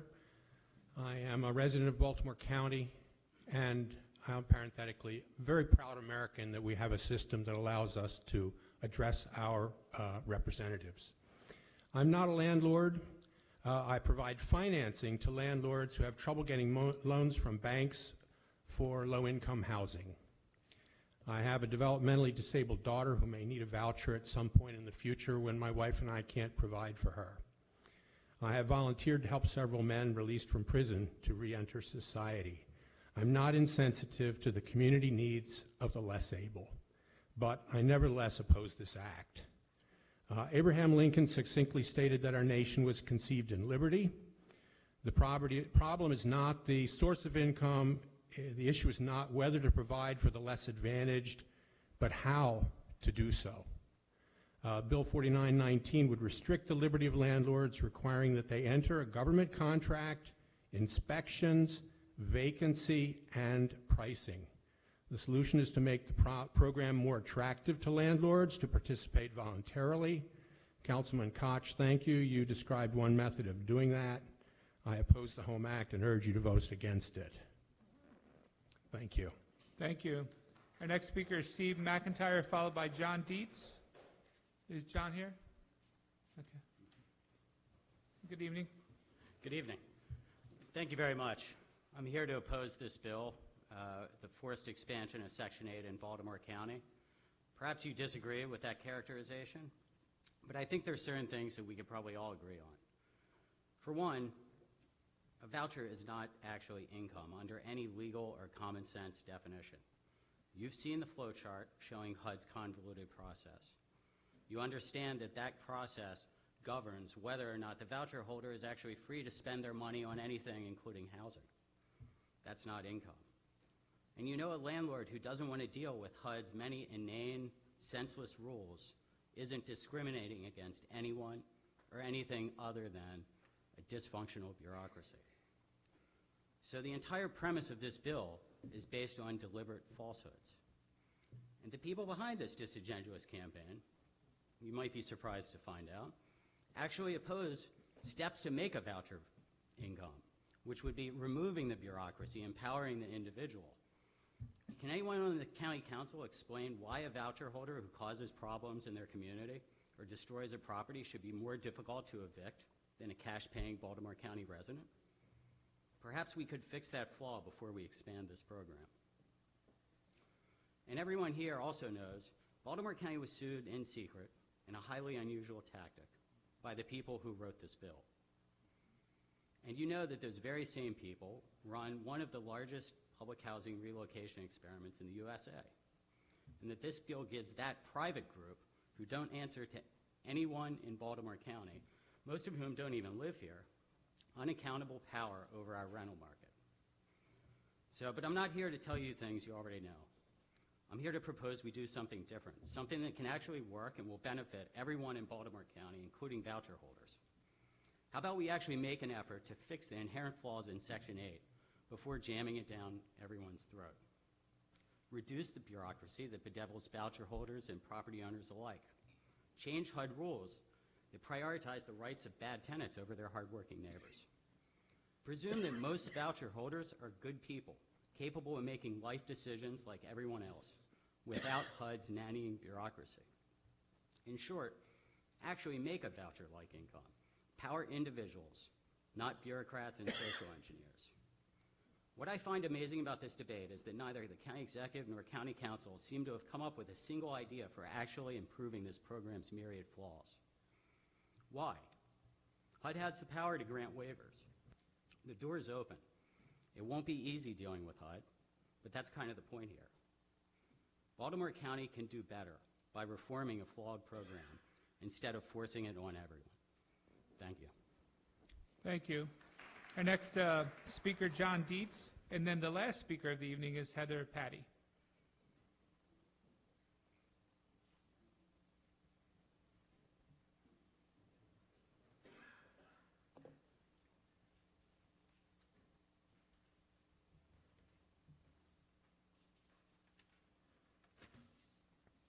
Good evening. Good evening. The Home Act is a direct assault on the property rights of homeowners, which represents the tyrannical government our founding fathers warned us about. I grew up in East Baltimore, and I watched the city government and HUD destroy Highlandtown with Section 8 voucher programs. Later on in life, I became involved with real estate and became a Section 8 landlord. I had properties in East Baltimore. This gave me firsthand knowledge of the system. Section 8 is built on dysfunction and corruption that only benefits a few. Section 8 needs to be abolished and restructured in a program that benefits society. As a tenant who receives a voucher, most of the rent's covered, leaving the tenant dependent on the voucher system. The tenant's penalized with the loss of a voucher if they increase their income. Due to the amount paid in the voucher, making a clean break from Section 8 is difficult to achieve. Because of the parameters, many tenants resort to illegal activities to produce undocumented income needed for daily survival. Illegal activity results in violence. I had a tenant who lost a Section 8 voucher due to homicide. The only one that benefits from the only one that benefits from this is the landlord who receives the guaranteed money from HUD. And I heard Mr. Jones up here joking about, yeah, it's guaranteed money. Yeah, but at what cost? At what cost? Because violence is so bad in the city, a lot of landlords are reluctant to even enter the neighborhoods they have Section 8 property in. Neglect sets into an area, more Section 8 enters the area, destroying property value and tax revenue. Anyone that disagrees with me, ride down Monument Street, Orleans Street, Blair Road, Chester, Montfort, Rose, any one of them, I'll go for a ride with you. All right, so neglect sets into the area, more Section 8 renters come in, all right? This involves with a decrease of property taxes, lower revenues needed for public safety, more illegal activity, and less police creates a present-day Baltimore City. As of today, 283 homicides in Baltimore City, and that's up from 259, and y'all think that's acceptable. Pathetic, all you, pathetic. All right. So neighborhoods are destroyed, and once safe, vibrant communities are anything but when they're riddled with Section 8 tenants. Section 8, and the kicker is that Section 8 tenants remain crippled by poverty that you all set up for them. The answer is simple. Instead of wasting millions of dollars a year on a broken system of Section 8 housing voucher program that promotes crime, dysfunction, and poverty, I propose turning these renters into homeowners. And you already have the funds to do it. It's already right here. You already have the funds, because when I had a tenant, they got $750 a month, free and clear. That came out to $9,000 a year, which was $45K in 5 years. That money could be used to renovate the vacant homes and offer Section 8 tenants the option to become a homeowner. This option promotes life, liberty, and the pursuit of happiness. Renters often neglect rental properties because they are not homeowners. Homeownership promotes stability in neighborhoods while offering a people a way out of poverty, while also preserving the integrity of non-Section 8 neighborhoods. Now, the lady in the blue dress here said that you got $73 million a year for HUD, and you have roughly like 5,600 voucher programs. If you took that $73 million, divided it by 50,000 per house, you could renovate 1,400 houses in Baltimore City that has 40,000 vacant properties now. Thank you. You do that within 4 years, you don't have a Section 8 voucher program anymore, because you converted 5,600 renters into homeowners. Stop dividing us between rich and poor. You're dividing us. Thank you. You're supposed to represent us, and you're not. You're failing. Thank you, Mr. That's all I Eads. got to say. Thank you. Our last speaker for the evening is Heather Patty.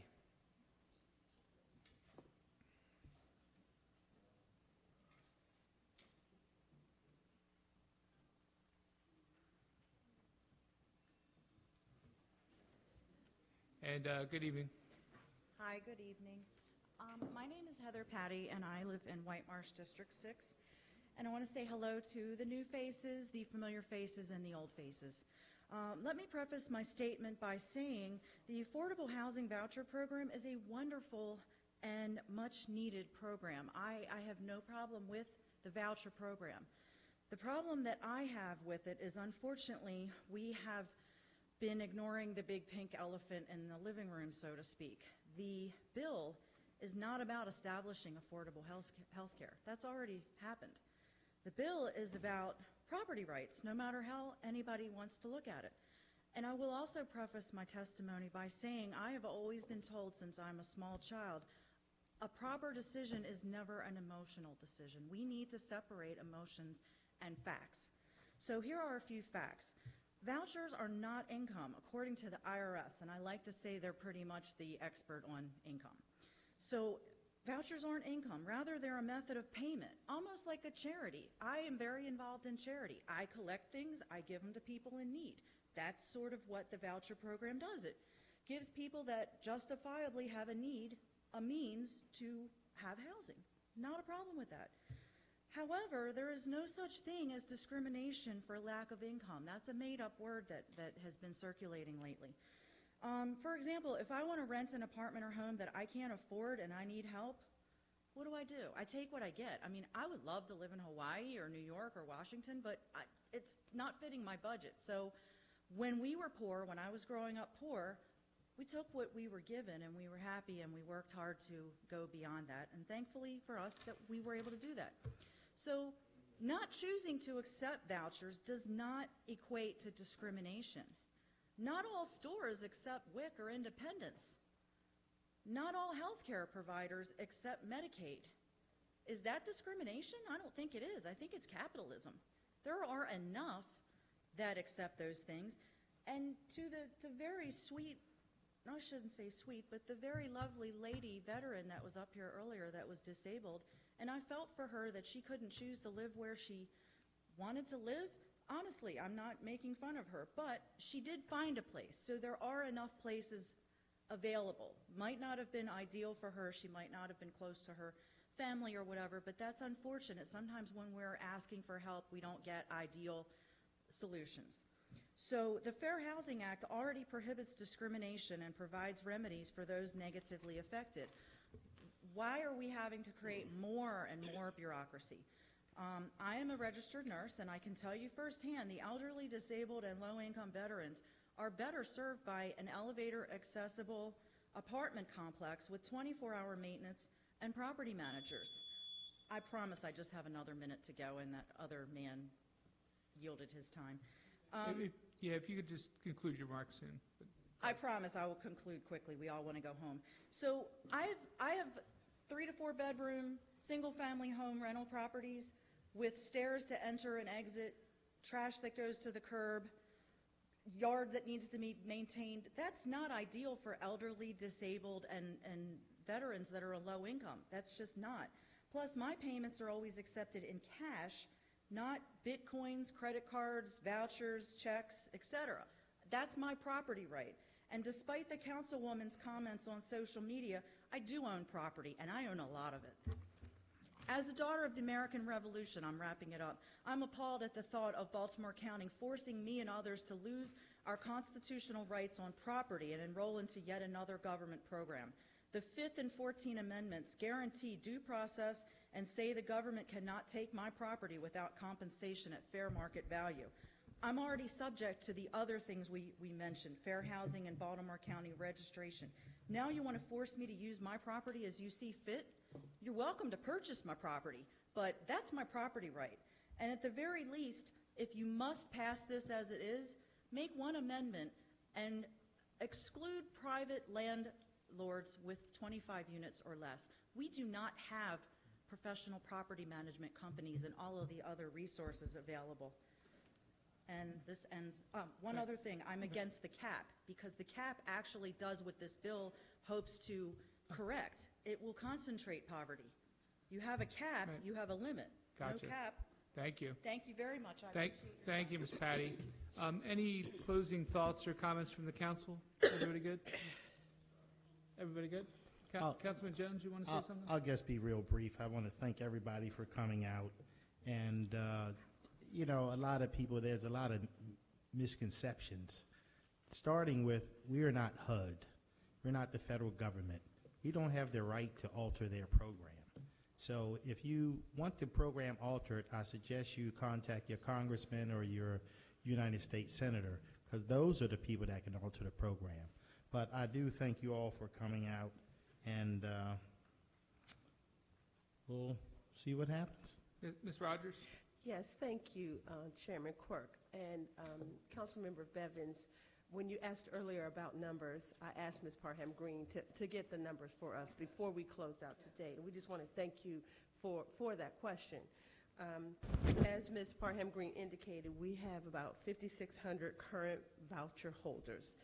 Of that 5,600, 94% are working individuals, elderly, and disabled individuals.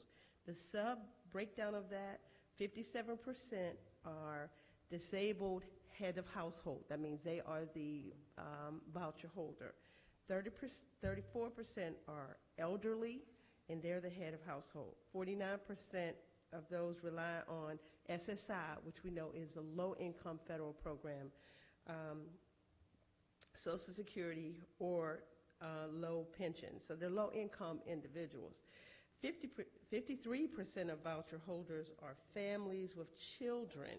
And right now we serve those who have children. There are about 5,000 children who are in households.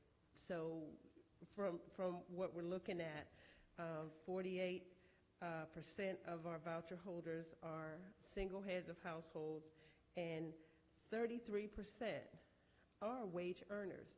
This is about low income and the opportunity to move forward. But we just wanted to give you more data, current data on what our voucher holders' demographics look like. And thank you. I appreciate that because I think that the folks that came in today, again, whether they are supportive of this bill or oppose it, I think that they really need to understand, most people say they don't work, they're home all day, no one's contributing to our community, and this is not true. I knew a lot of these statistics, but I didn't know all of them. So I appreciate you sharing them. And the point I was trying to make with our veteran who was sitting here was sometimes when you put a face to something, people feel a little bit different towards them. And for this woman to sit here as a veteran and disabled, and her husband was a veteran, I wanted people to really look at her and say, you can't live next door to me because you have a voucher. Because most people are like, we support our veterans. We don't do enough for our veterans. Our veterans shouldn't be homeless. We need to do more for our veterans. And people need to understand that veterans get these vouchers.